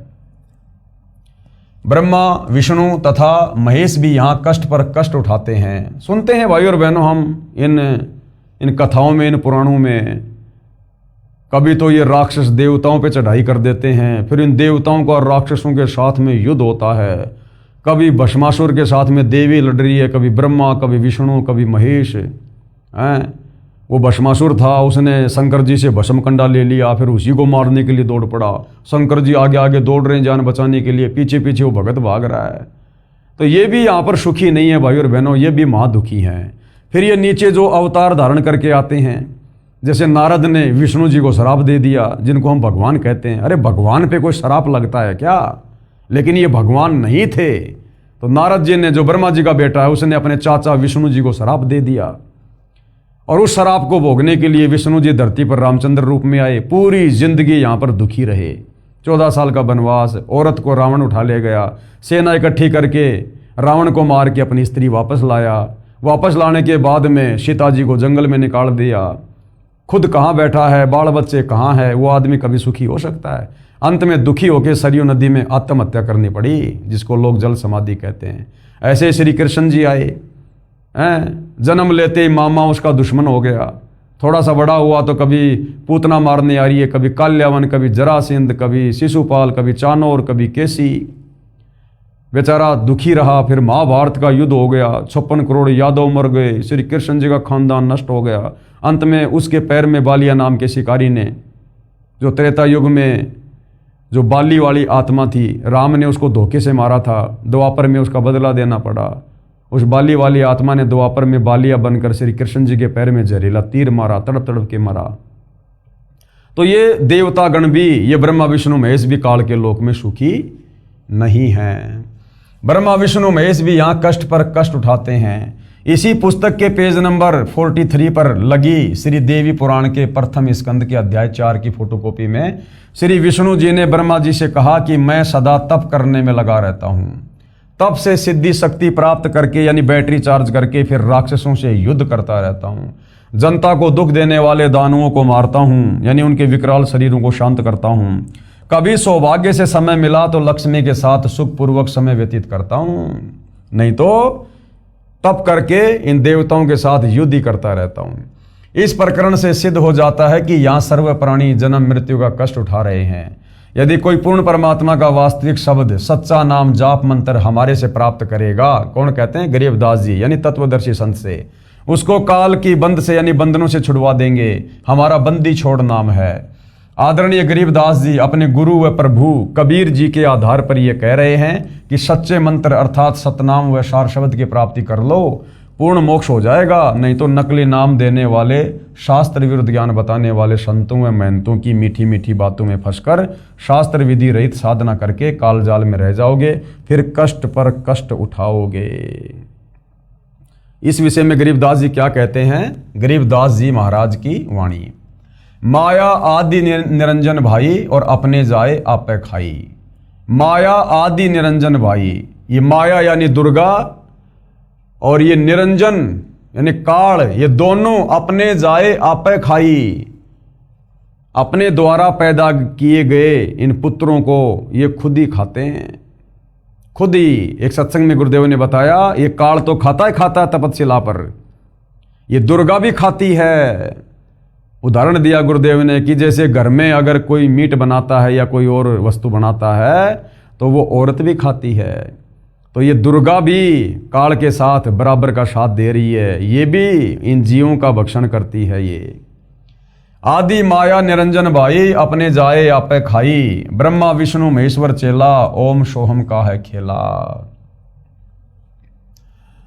शिखर शून्य में धर्म अन्यायी। शिखर शून्य यानी 21वें ब्रह्मांड में ऊपर ब्रह्मलोक में ये धर्मराज अन्यायी रहता है। काल जिन शक्ति डायन महल पठाई, जिसने यहाँ पर अपनी पत्नी दुर्गा को सबके बीच में भेज रखा है अपने भोजन की व्यवस्था के लिए। 21 ब्रह्मांड में काल के आदेश से ब्रह्मा विष्णु महेश के द्वारा दुर्गा सारा सब कुछ ये करवा रही है। लाख गरासे नित उठ दूती। ये दुर्गा क्या करती है? रोजाना 1 लाख जीवों को मारकर काल के पास पहुंचाती है। और माया आदि तकत की कुत्ती, इसको कबीर परमेश्वर के दरबार की क्या कहा है? कुत्ती यानी नौकरानी है ये उस कबीर भगवान के दरबार की, जो गलती करके यहां आ गई।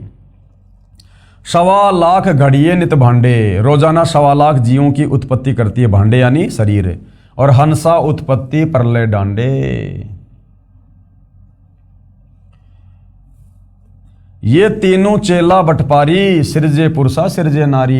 ये तीनों चेला, ये ब्रह्मा विष्णु महेश, ये भी ठग बताए।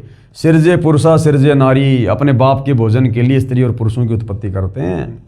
और खोकापुर में जीव बुलाए, शौपना बहिस्त बैकुंठ बनाए। खोकापुर में जीव बुलाए, 21 ब्रह्मांड के प्राणियों को शास्त्र विरुद्ध साधना में लगाकर भ्रमित कर दिया, और फिर कभी नरक में कभी स्वर्ग में उनको भेजते रहते हैं। यो अरहट का कुआ लोई, या गढ़बंध्या है सब कोई। ये 21 ब्रह्मांड अरहट का कुआ है, और इसके बंधन में हर कोई बंधा हुआ है। कीड़ी यानी चींटी, कुंजर यानी हाथी, और अवतारा यानी ब्रह्मा विष्णु महेश भी अवतार रूप में। अरहट डोरी बंधे कई बारा, यानी चींटी से लेकर हाथी और ये ब्रह्मा विष्णु महेश तक भी अवतार रूप में आकर अरहट की डोरी से बंध चुके हैं। जन्म मरण के चक्कर में रहते हैं ये। अरब अलील इंद्र है भाई, अरहट डोरी बंधे सब आई। अरब अलील बार तेरे इंद्र, जो देवताओं का राजा है, ये भी बार बार जन्म और मरण में आ चुका है। शेष यानी शेषनाग, महेश यानी शंकर जी, और गणेश्वर ये गणेश जी और उसके वो गण। ताही अरहट डोरी बंधे सब आही, यानी 21 ब्रह्मांड में कोई नहीं बचा है। जितने भी गण हैं, जितने भी देवता हैं, ब्रह्मा विष्णु महेश हैं, देवताओं का राजा इंद्र है, 33 करोड़ देव हैं, 9 नाथ 84 सिद्ध हैं, जितने भी हैं सब यहाँ पर जन्म और मरण में है, अरहट की डोरी से बंधे हुए हैं। शुक्रादिक और ब्रह्मादिक देवा, शुक्रादिक यानी सुखदेव जैसे ऋषि, और ब्रह्मादिक यानी ब्रह्मा विष्णु महेश। अरहट डोरी बंधे सब खेवा, कोटिक करता फिरता देखा, अरहट डोरी कहूँ सुन लेखा। चतुर्भुजी भगवान कहाँ हैं, ये ब्रह्मा विष्णु महेश 4 भुजा के भगवान हैं। अरहट डोर बंधे सब आवें, ये भी काल की अरहट की डोरी के जन्म और मरण के चक्कर में हैं।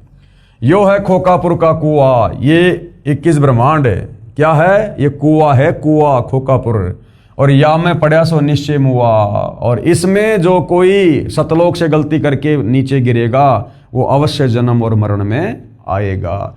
या फिर ये पृथ्वी जो लोक है ये 21 ब्रह्मांड में कुआ है, यहाँ जो आएगा वो जन्म और मरण में रहेगा। तो भाई और बहनों, अब आगे इन सभी वाणियों का पूज्य गुरुदेव भगवान ने सरलार्थ किया है।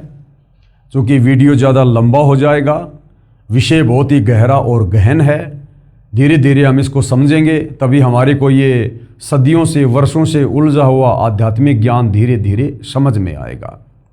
तो जनता की अदालत में जो मामला चला हुआ है, श्री कृष्ण जी के वकील हिंदू धर्मगुरु और कबीर जी के वकील सतगुरु रामपाल जी, मुद्दा है कबीर बड़ा या कृष्ण। तो सारी बातें शास्त्रों से प्रमाणित करके बताई जा रही हैं, और जनता की अदालत में जनता को सृष्टि रचना से कबीर परमेश्वर जी की वाणी और आदरणीय गरीबदास जी की अमृतवाणी से ये बताया जा रहा है, साबित किया जा रहा है कि वास्तव में सृष्टि रचना क्या है, ये काल क्या है, दुर्गा क्या है, ब्रह्मा विष्णु महेश क्या है, क्यों यहाँ पर सभी जन्म और मरण के चक्कर में हैं, ये काल किसी को दर्शन क्यों नहीं देता, ब्रह्मा विष्णु महेश तीनों गुणों से युक्त करके काल में क्यों यहाँ पर सभी जीवों को कर्म बंधनों में बांध रखा है। ये सारी बातें आप और हमें अब युगों युगों बाद, सदियों बाद परमेश्वर रामपाल जी के कर कमल से लिखित पुस्तकों के माध्यम से, उनके मुख कमल से उच्चारित प्रवचनों के माध्यम से सुनने को मिल रही हैं। तो भाई और बहनों, ये अमृत ज्ञान है, इसका अमृतपान हमने अवश्य करना चाहिए और अपनी आत्मा का कल्याण उनसे उपदेश लेकर अवश्य करवाना चाहिए। ये मौका बार बार नहीं मिलेगा। तो जनता की अदालत में ये मुकदमा कबीर बड़ा या कृष्ण इसी प्रकार से जारी रहेगा जब तक हिंदू समाज के श्रद्धालु अपने सर्व पवित्र धर्म ग्रंथों में आंखों सच्चाई देखकर सत्य से परिचित ना हो जाएं। तो भाई और बहनों, आज की वीडियो में केवल इतना ही। कल फिर परमेश्वर की सेवा में हाजिर होंगे। तब तक पूज्य गुरुदेव भगवान हम सबको आज्ञा दें, आशीर्वाद दें, सद्बुद्धि दें, मार्गदर्शन करें। बंदी छोड़ सतगुरु रामपाल जी परमेश्वर जी की जय हो।